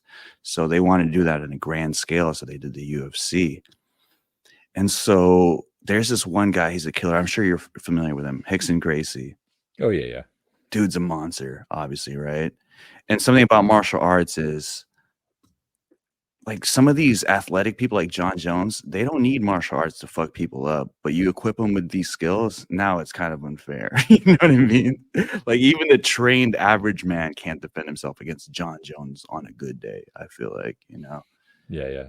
So they said that, and this is what I heard, and it seems to align, is they wanted to pick a member from the family to showcase jujitsu and prove that the technique trumps any other martial arts. And so they didn't want to do Rickson because Rickson, obviously, you have that argument of he's athletic, he overpowered someone. Yeah. So they picked Royce, who looks like, you know what I mean, an average dude. Right? Yeah, and he came in with the gi. And so it wasn't necessarily fixed, but they tried to curate certain pieces in order to showcase jujitsu being the masterful style of martial arts. So it's pretty interesting that it's almost they had written the script and then it played out how it did. Well, and then that had an effect on how people see martial arts these days, because that's like, that's still seen as one of the most important foundational skills if you're going to go into competitive martial arts anyways, right? For sure. Mm-hmm. Yeah. And Crazy. It's fun. Yeah. It's good for your mind too. Like it is. Oh yeah. Yeah. You're thinking about things in 3 dimensions. Like it's a really good sport for your mind. It's just not a great sport for your neck and stuff like that, I think. So. But yeah. No, the cool thing about martial arts too is, first of all, if you're hitting the bag, like you get to expel those pent up emotions and the tension that you have in your body, going back to biohacking and all that, right? But we, especially in this modern environment, we're in our heads a lot. We're very neurotic. So to be able to expend yourself and put that energy out. And you spar, you're in a shitty position in jiu-jitsu. You're forced to deep breathe, you know what I mean, which in turn gets you in that breathing pattern. But this time it's against your will, because you're forced into it instead of going into it, you know what I mean? So I feel like even if you get your ass kicked, I mean, I think that's why it's glorified, getting your ass kicked in the gym, because there is that high after, because it kind of inadvertently puts you in that flow state where you're deep breathing, you know what I'm saying? Yeah, when you have to stay calm in a super stressful situation, yeah. Like you're stuck in somebody's sweaty armpit and you can't breathe, but you still have to you're right, you just breathe anyways. Yeah. You try to stay calm and you kind of think through what you're going to do to get out of it, right? So it's good training to calm your mind, I think. It's just, yeah, I want to get back into it. It's just hard to justify being hurt all the time. So I don't know. I think I'll just take up pickleball or something like that instead. I'm not sure these days. Whatever old people do, or I shouldn't say that. People hate on me. People love pickleball. That's funny. So, just to bring Proper up to date, we met on Threads, which is a fairly new app. What do you guys think about Threads? Do you think it's dying? You think it has potential? I mean, we met through there, and I feel like there are some potential organic connections you can make on there. I like it for, like, as far as finding a place for podcasters, like to talk to other podcasters. It's one of the better ones I've found. For sure. Like Facebook is just, if you post on Facebook about podcasting, you just get these like promoters from Bangladesh. Like, do you guys get this all the time? Shout out to Armand. No, I'm just kidding. Yeah, no, you're not wrong. Like, I got 3 of them today. Like, they're just and they're not even. Anyway, they're it's clearly not somebody who speaks English as a first language half the time, and they're trying to get you to, like, we'll get you to 100,000 downloads per month on Apple Podcast Show, and they're just saying these wild things. But Threads doesn't quite have that yet, so I kind of like it, where you'll actually find other people who are starting out and stuff like that. Reddit was pretty good for that too, actually. Like, they have some really good Reddits and stuff like that, and Discords for podcasts. But I think it's good for that. It's definitely not good for the thing I probably joined it for, which was to try to promote the podcast itself, right? It's not. And it's like a weird, I don't know, it's weird. The algorithm's a little different on that thing, and it's hard to know why certain posts go really well and other ones don't, or like why you're seeing what you're seeing is strange. But it's definitely, like, I'm definitely in a world now where it's mostly like mothers for me, because, like, I don't know, just with my podcast, that's for some reason like this thing, like mothers, podcasters, and writers probably are the 3 things I get. But I don't know, I think it'll I also think it's been with Elon Musk just doing or saying some controversial things. I think it's become it's almost like the more liberal platform, maybe, where some people left X to feel like they wanted a place that was like a little bit different. So right now it feels kind of like that's where people who didn't want to be on X anymore went. But what do you think? It's kind of, I don't know if it'll die, because I think they have way too much money. And they'll just find out a way to make it work. But, I think Threads is cool, to be honest. I kind of like I like how it works. But I think it's just Twitter's the OG, and everyone prefers it, it's easier for them to access. I mean, Twitter, X, if you want to call it that, everyone's X, bro. Yeah, X, and it's just everything is on there. I've watched full-length movies on X. It's just it's crazy, and I think you can't get away with that stuff on Threads. I feel like Threads is a much watered down version of X. And apparently, obviously you have Meta controlling it, so there's that censorship that you're gonna run into, that Elon Musk is trying so hard to fight with X. Like, he's like, there's no censorship here. And I think that's great, because censorship is kind of, a lot of things are getting censored as long as it doesn't fall in line with, you know, with an agenda, let's just call it, right?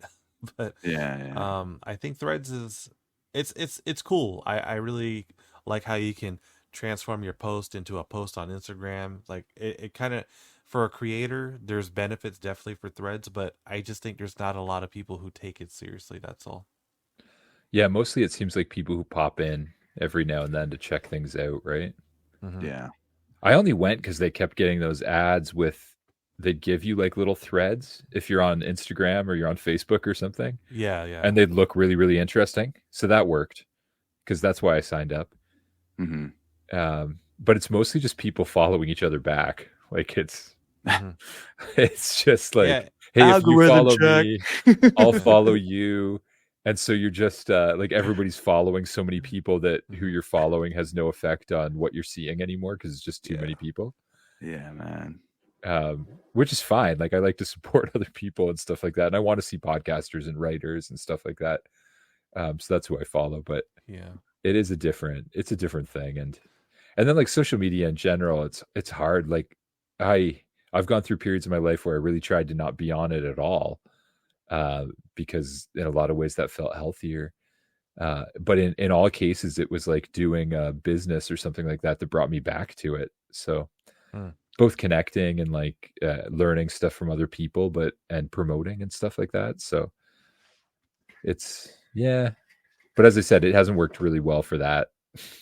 Isn't it interesting tackling social media with that hat on as a more business in a more business matter instead of a personal matter? Yeah, like I don't, I have Facebook just to keep up and remember when people's birthdays are and stuff like that. At this point, that's, I think, the only reason I have it. Mm-hmm.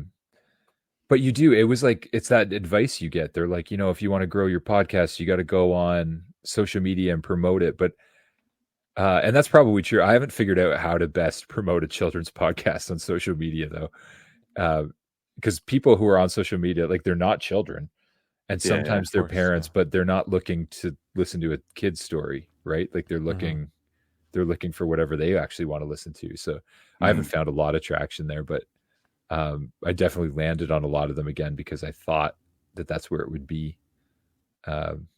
Yeah. Yo, you know what, man? Are you on YouTube Kids? I'm on YouTube. Yeah, like I'm on YouTube's a really weird place for podcasts right now, right? Because they're switching from Google. Yeah. Like, because Google Podcast is going to disappear, and Google Podcast works the same way other podcast sites work, where you put your RSS feed there. So I added mine to, like, I added the RSS feed to YouTube, and and so that's there now. Yeah, but I haven't done any, like, I need to figure out what I could do to get kids interested in watching a story or listening to a story, because it's audio based too. It's not like there's no visual part of my podcast really, right? There's no reason for it. So yeah, which I like, because you leave it to the imagination. You don't put your own sigil attached into it. But no, I'm saying, because a lot of children have the iPad in front of them, and they're usually on YouTube Kids and swipe. Granted, they're not going to pay attention to like a long form podcast, but when it's time to sleep, possibly, parents might put it on. And like you said, the parents are the ones that are finding out. And I just think it's an untapped market that we can't morally get into.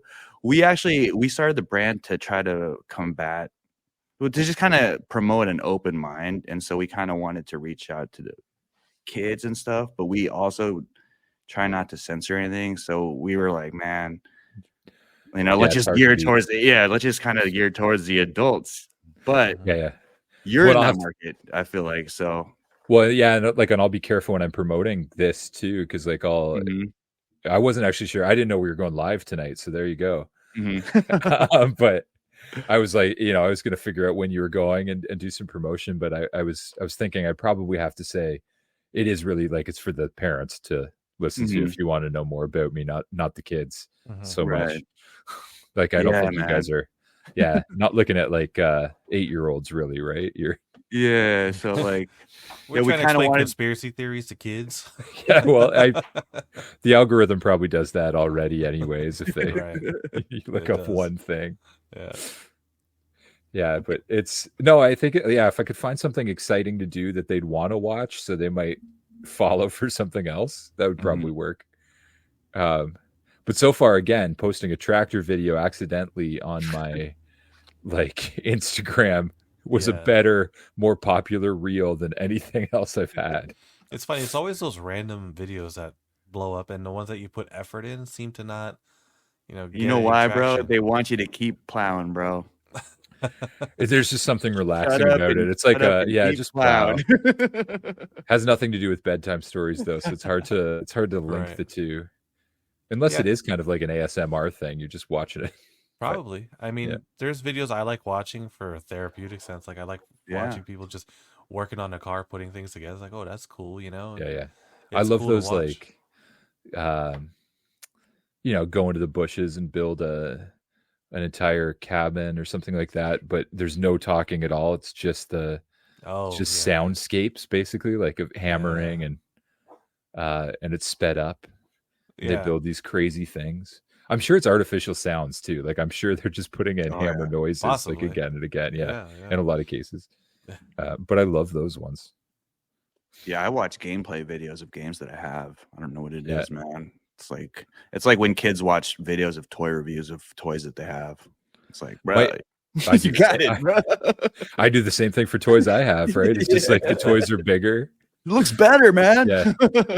I'm like one of those people who, if I'm thinking about buying something, I'm watching all the videos on which one I should buy, right? Mhm. Oh Or man. whatever. Like that's how I do research. So I'm Yeah. sure that's what most of my audience who watches the tractor thing, it's probably like they're thinking about buying a Kubota tractor. So they watch this to see what it's like and everything, and or they have one and they want to watch somebody else drive it around so they can criticize him in the comments for his Mhm. plowing technique or whatever. Full circle, man. That goes back to what you said, Jermaine, about that Mhm. used to be the experience that you remember. Yeah. Now they're like unboxing stuff, and it's like when you finally receive the product, you're like, "Oh, I know what's gonna come out. Well, where's Yeah. my keychain that came with it?" Yeah.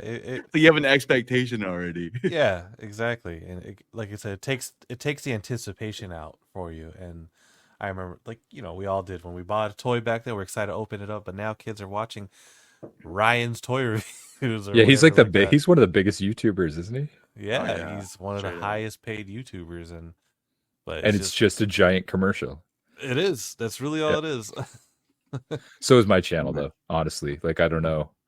It's basically a giant commercial for Kubota, I guess. So but for free. So It's funny, man. yeah. So what's cool about your show that I just found out is I really like that you kind of freestyle it, and there are two concepts that I want to bring up, and I'll start with this. One is the concept of just freestyling and ideas coming to you. We talked about flow state, but do you think, and we talk about crazy stuff on the show, and we dove into a conversation about ideas. And are these ideas just, floating ultra dimensional entities that we kind of are able to attract, or they're communicating with us? Or you think these are generated from us? You think we're coming up with these ideas our own? It feels like they're coming from nowhere, right? Like it feels like they're just kind of appearing. Like it feels like when you're there to hear them, then they, you can start to listen to what they're trying to tell you. Yeah, yeah. No, for sure. But whether that's like an unconscious sort of thing that's been programmed into your mind because I've watched so much sci-fi and I've watched all these other things, right? Mhm. And that what I end up coming up with is kind of all of that stuff that I've seen before, sort of unconsciously. It could be partially from that too, right? Or maybe it comes from nowhere. Like, have you ever seen mind, what are they called? Mentalists and stuff like that. Like I guess I've heard David of that Blaine would term, probably but be a mentalist, but okay. Probably the wildest one would be Darren Brown in my mind. So like if you look up Darren Brown, he's this I think he's from the UK. He's a mentalist, but he makes himself look like a fake psychic. And he's the one who's made me question like a lot of this stuff, because he can do some crazy stuff. And he's done like series of programs about where he's like trying to program people to believe certain things or to come up with certain ideas or whatever, right? And he's a master of it. And watching stuff like that has really made me wonder how much happens unconsciously. Like you see something that you don't actually notice, but it's still in your mind, right? And then he's like, hey, draw a picture of something random, and you draw a picture and he's already guessed what it is because he actually made you draw that picture. Like he put things up that subtly influenced you to pick exactly what he wanted you to pick. I think like he has a series called The Experiments, I think, which are probably, I think they're all up on YouTube. They're wild. But it just proved to me that there is this unconscious things. I think so. Yeah. I can't see. Wonders. Yeah. Yeah. Like there's one where he programs, he's trying to ask the question, can the CIA really program somebody to be an assassin? And he starts with a huge group of people. He narrows it down to the most influential people, like the people who are most easily influenced by hypnosis. And he finds like that 1% person who's super easy to influence. And then they go through a series of things, and he basically like programs him to bring a fake gun. Like obviously it's a fake gun, to a big auditorium with a whole bunch of people and like make an assassination attempt on this famous guy. Sounds like attempted murder to me. Basically, yeah. and everybody else, like everybody who goes to this thing except this guy knows what's about to happen. Like, so it's not actually, maybe the audience doesn't know. The actor knows, and they've put like a vest on him with the, that blows up connected to the gun and stuff like that. Yeah, like he successfully programs him to do this. Oh my God. Imagine sending that poor guy in there, cops see him, they fucking kill him. It's like, oh shit. Yeah. You did it. I think the cops were all, if there were cops there, they were all in on the fact that this is programmed. Like it was a big production. And they all knew. It wasn't like he just had some guy go to a movie theater and like yeah, see, that's what I was like. He just signed up to an auditorium and said, here, no, there's cameras everywhere. Like everybody knows what's happening, I think. Okay. But anyway, he does, he's a really, really good fake psychic. So whether he's almost so good that you wonder, like, are you sure he's not actually tapping into something he doesn't realize he's tapping into? Yeah. Right? Like, because it's mind-boggling, and I'm sure they only show you the stuff that works, right? And if he makes attempts that don't, you're not going to put that on the video. But I think it's a little bit of both. I think there's this unconscious stuff, like things that have been programmed into me since I was a kid, and that's part of where ideas come from. And I think there's that other part where I don't know, they just kind of come from nowhere. And then there's that other weird phenomenon where, when somebody comes up with an idea, like suddenly it seems to appear everywhere. Have you ever had that happen? Where? Yeah, man. Yeah. Did I come up with that and put that in the universe? Yeah. And then everybody else has the same idea suddenly. Yeah. That's weird, man. No, I have experienced that phenomena. Yeah. That's weird. But something that also we talked about, you don't have really a visual totem for your character. So you kind of leave it open to the mind. Yeah. Is that because you value and you promote people to, encourage to have their own self vision, and their own imagination kind of, Yeah, like I want them to imagine themselves as the character is the thing, right? So like I'm really careful to never say a character, like the main character, like the protagonist, I guess, never say their name. Every now and then I've accidentally let like a pronoun slip or something like that when the other characters are talking, and I realized it later. Because I was probably thinking of my son. Like that's probably who I think of most of the time as the main character when I'm making it. Okay. Is my son, because that's who I was making them for in the beginning. But yeah, I want people to be able to imagine themselves, like boy or girl, like whatever age. So I try to be vague about names. I try to be vague about details about the main character, because it's you, right? Like if you're listening, it's supposed to be you. I definitely describe the other characters. Like I have a vision of what the other ones look like. Like I know what Rex looks like in my head, and I kind Mhm. of know what the spaceship looks like in my head, and stuff like that. But and what Changer looks like, but I don't know what the main character looks like because it should be the kid. I think, if that makes any sense. I asked because, being involved in visualizing and because of keeping your main characters open your imagination and being able to being able to have the audience project themselves onto the character. Mm. I think it's often looked over how much our imagination is really getting hijacked, right? We have image overload, we have video overload. With AI, they're creating their own image. It's like it goes back to the NPC and the inner monologue. Like people are able to generate images in their head opposed to the people that have an inner chatter going on. But people shouldn't dumb that down because sometimes it's hard to imagine and visualize. And I feel like that's even like I'll form this into a question. If you guys had to choose, which path would you choose? Having an inner monologue or having your own imagination where you could visualize? You have to pick one. What would your narrative in your head be? Hmm. It's a hard one, right? I feel like they both go hand in hand, don't Yeah, they? it's hard to separate them. Well, just think about it like this: no screen, just words, or just a screen, but it's on mute. No captions. How would you communicate with yourself? Type of situation. Probably the visual part, just because I think that's where the words come from in the first place. Like I do think people think It's fair. in symbols and visuals, and they kind of translate to words. Just Mhm. words would be strange to me because you have to connect them to something, right? Mm. Right. And I don't think depending I what think that would mean you couldn't talk though. Like I think if you can't imagine words in your head, like how do you ever learn how to speak? But I'd probably rather be able to imagine stuff than just think in words. I don't know. Mhm. Let's put this in a environment where there are advanced beings that could telekinetically talk. So, it bypasses the need for language and spoken word. I probably like if you're talking like telekinesis, it'd probably be so much easier if it actually was still spoken word in your head, though, right?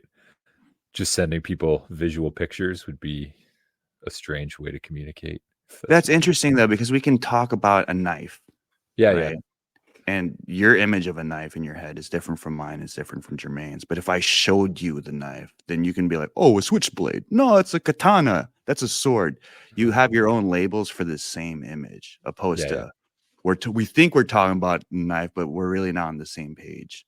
Where the misunderstanding and who knows the Tower of Babel type of issue comes about, where we lose the primitive way of communicating in a universal language. Mhm. Yeah. When the visuals in my head shift so much that I think I'd really throw somebody off if I was trying to send them like What a, is a this? picture that always stayed the same, right? Because it's like the stream of consciousness thing that happens. Right. Mhm. Yeah. But words, a word is a word. So it's like a really solid thing to just hook onto. And Yeah. but anyway, Would you pick Jermaine? Um, I think I go with the words itself, because I feel like it's important to have that self talk. Because visuals, I mean, I was agreeing too with Martin about how words come from the visuals, right? That's where they originate. And so that makes perfect sense to me. But I think words are a little more because you can watch a screen and be like trying to interpret it as much as you can, and like it'll give you different messages depending how you feel, what your emotions are. But if you can have like actual words and speak to yourself, I feel like you'd be able to maneuver through it better. So I'm gonna go with like that, yeah, just that inner dialogue, just self talk kind of thing. I feel like it'd be more effective for me. I mean, like it's one of those things where it's just it it depends on who and what works for you. Mm. yeah. Fair. I'd be useless as a person with if I couldn't think in words, because it would just be Sign language. yeah. I don't know what it would be, but I don't know how I'd think about what I was going to say or what I was going to do or what I was going to write or that sort of thing. But you know what? Thinking about it right now, because I just came up with this question like off top, so I haven't really pondered it. But I think it's a difference between a painting and a book, right? Okay. I feel like people can look at paintings and get inspired by full-on movies or stories. You know what I mean? yeah. And obviously, with the book, they tell you the story, so you kind of just it kind of gives you the stencil, and you fill it in with the colors that you choose to fill it in with, right? So I think it's more of an abstract way, and it ties into the cavemen. You know what I mean? Like they had the images on the wall to convey, like, hey, this is where there's food, so don't forget. You know what I mean? And the way they spoke, they didn't have English, so we were joking on a discussion earlier. It was like, whoa, and that could mean like a bunch of shit. You know what I mean? But if you're looking at from a lens of English, then it's like, whoa, that's not too many words. Like, what could that mean? Probably, hey, watch out, you know? Yeah. So I don't know. I feel like also watching animals teach their young how to hunt. I feel like there's a visual, abstract imagery going on in their minds that, you know what I mean? Well, yeah, there must be. They don't get communicated through growls in like different ways. So does that mean animals are conscious to some degree? I don't know, but I feel like, you know what I mean? There a lot more can be said through pictures, because pictures paint, you know, some pictures are worth 1,000 words. Well, when I read a book, I remember it as pictures, if that makes any sense. Oh wow. I think of what it looks like when I'm reading it, right? And that's the thing I remember, not so much what the exact words were most of the time. You know what's interesting? Maybe that's why you're telling those stories in your own words now, because it's like you locked them in as pictures, so the words kind of fell off as time progressed, and now you're reciting these images in your head as in your own words. Yeah. Most of the time, like when I'm talking, my eyes are closed, and I'm just kind of that's dope visualizing what's happening, and I'm saying what I'm thinking, and I mess it up a lot though. Like if you saw a live one, it would be different. I can do it, but I'd mess up more often and have to change. Maybe that'd be good. I don't know. So I got to ask, Martin, do you have any goals to turn some of these stories into movies, shows, or a comic book, possibly skits? That'd be awesome. Like, yeah, man. At one point, I was going to try to, write them in a book, try to sell the book or something like that. But I don't know if people would want to buy. I think they like me telling the stories. Like that's part of the reason they listen. They're not gonna like read them to their kids instead. I think they're listening because they want me to do it for them. Of course. But I'd love it. Yeah, if somebody came and said, "Hey, let's make this a cartoon series," I'm in for sure. Like I wanted to be the voice of an animated cartoon character when I was a kid. That was my first goal. And so I've come pretty close now. But would you settle with being a narrator in a show? Yeah, not quite there, but at the door. Yeah, I'd settle for any of it. Yeah, I think like any kind of voice acting would be a good time, probably. Right. Yeah, yeah. I worry about because I do voices. You've listened a little, I guess, right? Like, yeah, I do pretty dumb voices a lot of the time in them, and sometimes I worry that I've accidentally picked up a really bad accent from a country I shouldn't be doing an accent for because I'm not great at it. And my UK listeners just not as happy with my stuff, and I wonder if it's because I accidentally break into something that approximates an English accent sometimes as a voice for a different character. Yeah, man, we have people in our group that try to make Filipino accents, and they're not close. They're borderline offensive, but we're like, I've known you for a while, so whatever. I can't. That's fair. Yeah. I know you're not trying to be racist. Yeah, you just suck at impressions. I get it. I can't take that personally. Yeah, my wife's half Filipino, so I've heard that accent nice. a lot, Oh, hell but yeah. but I can't reproduce that one. I don't know. Yeah, The easy one, just I mix could up your never. P and your F, and then that's good enough. But I don't think you can do it without sounding offensive, can you? Like, because you're like, unless you're actually Filipino, I Right. You think it's a know, tough one to do without sounding offensive. Because that's a I don't great know. way of testing the waters to see how they feel about you. You do a Yeah. Filipino accent, if they like you, they'll laugh. If not, they'll just keep a straight face and go. Oh man, yeah. Oh, it's hilarious, man. Yeah, I've had a lot of discussion. It was fine. My daughter's name is Charlotte, right? Okay. And on my wife's Filipino side, she has one aunt that says Charlotte. So I'm not going to do the accent, but she calls my daughter Charlotte. And at some point, like, she gets in an argument with one of my uncles who's not Filipino, and he's like, it's Charlotte, right? And she's like, yeah, that's what I'm saying, Charlotte. Oh, no. And he's like, no, like a ch sound is pronounced like in this. He's like, it's not Swiss chalet, it's Swiss chalet. And she was blown away. She's like, you mean it's not like Charlotte's Web? Like, her whole life. And she grew up, like, she moved here from the Philippines probably, I think she was like maybe young teens, right? Mhm. But she really thought like it was pronounced Charlotte her whole life. Like, she's read these things, she's spoken about it, she's never been corrected on it before. It was just a weird, I don't even know why I brought that up, but it's just a weird conversation. I'll tell you what, man. I don't know how she played it off, but I guarantee you that night she lost some sleep because she was replaying life. In those moments that she said Charlotte, she's like, oh man, no one corrected me. Yeah. And it's Going I down think her she's- list. It's Like, hey, one of those nights. you man. couldn't tell me I was doing this wrong. to set the record straight though, like, all my accents are actually aliens, so I'm not Oh. doing I probably am doing a British accent sometimes, but I'm not trying to. It's an alien of some kind. Okay. Yeah, in most Man. cases. And then what you do, like, I'm always worried because I did a couple episodes about martial arts and stuff like that, and Mhm. I'm pretty sure I had a voice for like the Japanese cat sensei or whatever he was, Mr. Miyagi, I think, in one of them. Yeah. But I was pretty careful. Like, I didn't want to put on any kind of Japanese accent or something like that, because it would be, You know, it's hard to even like do that because people who try to make those accents end up sounding like a racist, like Chinese accent. yeah. Yeah, what's the happy medium, right? Do you have to be Yeah. really good or like really bad? Because I feel like if you're really bad, it's like, this guy's funny, you know? Yeah, I just picked a different voice instead. Like, I stuck away from any kind of accent. I don't think.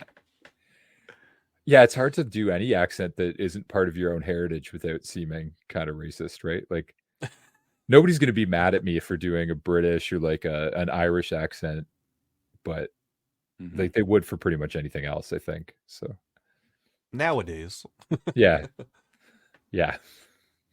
That's hilarious. I don't want to get canceled, so gotta be careful. Definitely. Man. Yeah. So before we end the show with some rapid fire questions, I did want to ask your parenting philosophies, because, you know, some of us are dads here in the cave. And do you kind of, since you're a storyteller, do you kind of try to put in your parenting philosophies into your stories to kind of, you know, since you're into martial arts too, you kind of, you know, think of life lessons and hiding them into layers and hiding them into techniques kind of thing. How do you go about that? Yeah, I don't do it consciously, I'd say. I think that, especially in terms of martial arts philosophy, there's been some episodes where that's made it in there. Or like philosophy about mindfulness. If you listen to any of the episodes that are kind of magic based, I mean, the magic system is kind of like a world where law of attraction's like a real, absolutely physical thing where you're you're emptying your mind, you're getting to that mindful state, and then you're creating the universe itself just because you like really believe it's this way, is the concept anyways. In those, are you talking about magic with a K, alchemy, or are you talking about like magic tricks? Well, I'm talking about like, Well, in this case, like those episodes are about, like Harry Potter style Okay. Yeah. Okay. magic, like you're Like wizardry. yeah, like Yeah. wizardry, basically. Like Okay. yeah, I don't think I have any with the magic tricks sort of thing, but Mhm, yeah, mhm. like full out, you're making the wind move or like the water and controlling it with your mind, right? In those episodes. Yeah. And so, but I think the philosophy that's built into those ones is kind of a really like the mindfulness philosophy of clearing your mind, like the fact that when you remember a happy place or like a happy thing and stuff like that, it's the thought that actually makes you happy, right? Not the situation you're in. So if you Mhm. remember what it feels like to be happy, then you're happy. And like allowing that to sort of fill your body and actually remember that emotion as well as that time. So that's kind of built into a lot of them. And then yeah, and martial arts philosophy I've learned is built in, but I don't think in any case I did it on purpose. It was just kind of that's how the story went in my mind. Like that's what made sense. Mhm. I don't think I've done anything specifically about parenting. Like I'm a little ridiculous too. It is a dad telling stories, right? So it's I would sprinkle like, my lessons in there. Like, hey, you should listen yeah. to this, subconsciously, like we talked about, what's his name? Derek. Forget his name. Darren The Brown. Darren Darren Brown, Brown. yeah. Yeah. Do Yeah, some I'll of have to that, bring some do some have of to that bring some programming. mindfulness in. I think it's I probably do Uh-huh. actually do that and I don't notice that I do it. Mhm. But I think the goal was like I picked the topics that I wanted my kids to be interested in because I was interested in them too. Okay. So the whole thing is definitely like a little bit of a psychological program for my kids to become interested in the same sorts of things I like. Like it's all Uh-huh. sci-fi and fantasy and all that stuff, right? So they're Mhm. exposed to it all the time, and Mm. it's a way of sharing that stuff that I love with them, and then finding other people who like the same sorts of stuff. And it's also because like if you ever tried to find a children's like bedtime stories podcast for your kids.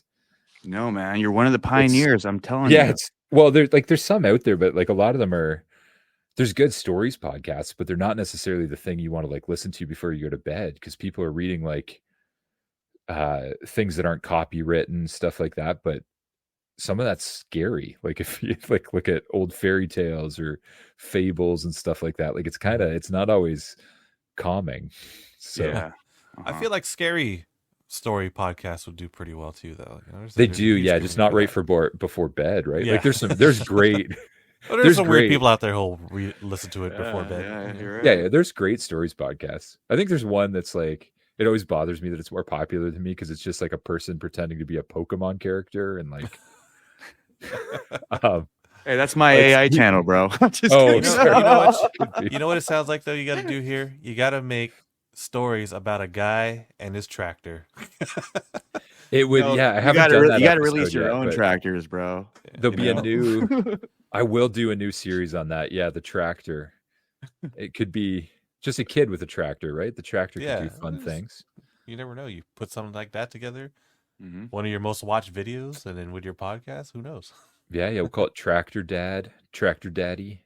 It's a terrible name. I shouldn't call Tractor it that. trailer, Yeah, Oh man. that's a different thing. I think the tractor trailer. basketball player. That's what. Yeah, Oh yeah, I know you're talking about. Yeah. but yeah, for sure. Yeah. Anyway, to go back to your question, for sure. Like I think you sprinkled those things in, but in different ways.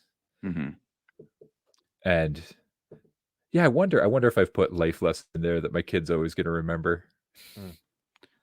This one guest on our show said it. I don't forget who. I'm sorry, but he said MK Ultra yourself. So use those methods on yourself because apparently they do work.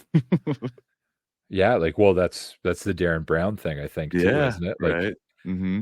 because I think that one episode started because he thought there's this guy who still swears he was programmed by the CIA to assassinate somebody or do something. I can't remember exactly what it was. Mm-hmm. And the question was like, could that actually happen? Like, could they do that? Mm. And his answer was, yeah, it turns out they could. Like, if you find the right person and you go through the right programming, we can manipulate people's minds, right? Like it's a thing that can be done. So, Yeah, man. and that'll make me sound like a conspiracy theorist, but it's a pretty cool one. Like that's a really good episode, The Assassin. I think, if it's called that, I don't know, Mhm. something like that. you'd Hell find yeah. it based on that. But We'll look it up. Well, Martin, thanks for coming on. Like I said, we're going to end with rapid fire questions. all right. So my first one is, if you were stuck on an island, would you bring a movie, a DVD player with one DVD, or would you bring a book? Oh, a book. Book? Yeah. Which book? Hitchhiker's Guide to the Galaxy. I've actually never watched the movie. No. So yeah. Oh, Might the have to book's put it better. with. Yeah, the Oh, it best. is? I'd want the anthology though. Can it be the anthology, or is it just like one of the 5? You got to pick one, bro. Oh, it's just one of the 5. My answer might be different though. Yeah, I'll stick with it though. Mm-hmm. Go with the original. Jermaine, you got one? You said a book or a what? Book or a DVD player with one movie? I assume you get a TV too, right? Like, or One of those, DVD TVs, The combo the old set. school ones. Yeah. Considering there's no sockets out there on that island, Yeah. I'm gonna go with a book because, it having a book kind of keeps your mind occupied. It's longer. You watch a movie for an hour, and I was like, great. What the fuck am I doing the rest of my day? Yeah. Well, you know what? I would take the DVD and the player because I could turn that into a Ninja Star. You got to think outside the box, yo. You got to think outside the box. What are you using this Ninja Star for? Just in case, man. I've Yeah. watched too many movies. So some ninjas appear on the island. That's a story right there. Some kind of merman creature cryptid comes out. Could Dang. be, yeah. Yeah, I don't know. What movie is it in this DVD player? Yeah, I'd probably go with, man, I was going to pick The Titanic. Matrix, but I don't want to think like that if I'm going to be stuck by myself. Probably, I really love the Hercules movie by Disney. Brings good vibes. That one or a Big Hero 6, one of those two. Yeah. Nice. Yeah. So my other one is, do you plan on staying in this genre of just doing stories for children, or do you plan to evolve into, more adult storylines, different genres? What's your outlook? I think, yeah, right now it's probably just sticking with the kids-based stories and that sort of thing. I think I could probably do one for adults though. Mm-hmm. Yeah, but that does exist. Like, I think one of my inspirations was the Sleep With Me podcast, which is, I don't know if you've ever heard it. This guy goes by Skeeter. He just basically drones on for an hour about whatever. So you listen to it and you fall asleep is the whole purpose. But Mm-hmm. yeah. All right. And last one. What are some of your goals for the podcast, man? I think my first goal was to get to 1,000 regular listeners and downloads and stuff, which I've made it to at this point. So Hell yeah. yeah, it's mostly like downloads based. I think like I'd love to get to that 10,000 mark. Like the 10,000 per episode would be my next dream. So There you go. yeah, Let's do it. yeah. How about Martin. you guys? What are your goals?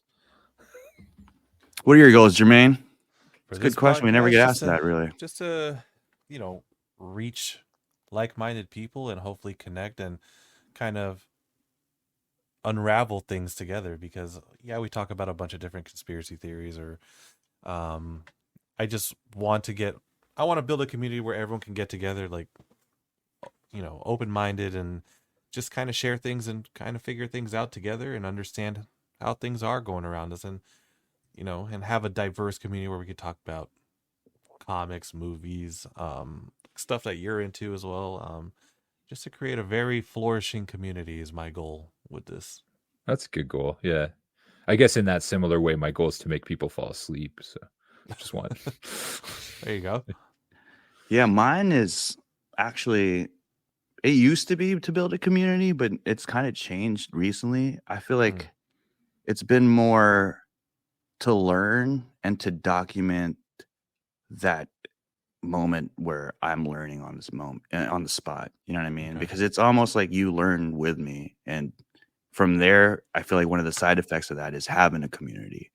So it's almost like, I don't want to say it's selfish, but it's one of those principles of I got to take care of me so I can take care of you kind of thing, instead of, oh, I'm going to do everything for you kind of thing now. You know what I mean? Yeah, yeah. It's like follow your purpose, and then like Forrest Gump, you just got to run, Good. How long have you guys been going now? About 2.5 years. 2.5 years. Going on Yeah. 3. Yeah, going I on listened to 3. some of those earlier ones too. Yeah, like when I first started, I started at the beginning there, and then I started skipping a few. But yeah, Yeah. yeah, Yeah, it took a while for us to hone in on our style because, we cover so many topics. So, yeah, we for try sure. we try to niche into one category, but we're like, nah, let's just Yeah. like Spike TV, you know what I mean? It's just like Yeah, it's a go bunch of wherever. I different like shit. that. Yeah, Yeah. yeah, I like that idea. Just listen to Yeah. diverse opinions and yeah, Mhm. And a lot of us don't believe in the same thing, so I think it helps because we have that baseline of respect for each other because we grew up with each other. Mhm. So no Right. one gets really offended if we're like, "Hey, bro, aliens aren't real." What do you mean? Yeah, and like friends who make really bad accents, we're not offended, but we know you're not racist. You're just terrible at it. right. It's good. Yeah, man. Well, thanks for coming on, Martin. Yeah, thanks for having me. Where can people find you outside the cave, man? Where's the landing page at? Yeah, dadsbedtimestories.com is probably the easiest place to find links to anything. And yeah, wherever you get your podcasts, I guess. Nice. All Awesome. platforms. You're on Spotify. All of that. I think I'm on everything I can think of. Yeah, anything, including Audible. Like it's Nice. yeah, it's out on everything. Yeah. Not very hard to find Dad's bedtime stories if you're looking for them. So Hey, you know what? We started the episode talking about night owls and working night shift. I don't know if you can relate to this, man, but working night shift, sometimes during the shift, you want to fucking sleep so bad, but then when it's time to sleep, you can't, right? Yeah, normally because you've like taken a bunch of caffeine or something like that to stay awake during the shift. Right? I mean, for me, I get a second wind because I have dogs and they're super excited to see me. There's that sun exposure. So Yeah, I will tell you this, guys, if you're listening, put on Dad's bedtime stories on, and not only are there stories, they're like ASMR, like audio tracks to soothe you into the sleep mode. So there you go. Also, that wraps it up for us in the cave. If you want to talk more conspiracy theories, sports, anything, then you should go deeper down the cave and join the Discord community. Link is on our Patreon page. That's K4V3.com. Check out our sponsors at SafeLightCandle.com. And that's it. Thanks for coming on, Martin, Jermaine. Yep, man. thanks. Peace out. Thanks for coming on. Charlotte. Charlotte. Is it like that, man? Pretty. Charlotte. No, it's just the first sound. I'm not going to do the Char. impression as I said. Oh, man. I think we have a pass, so.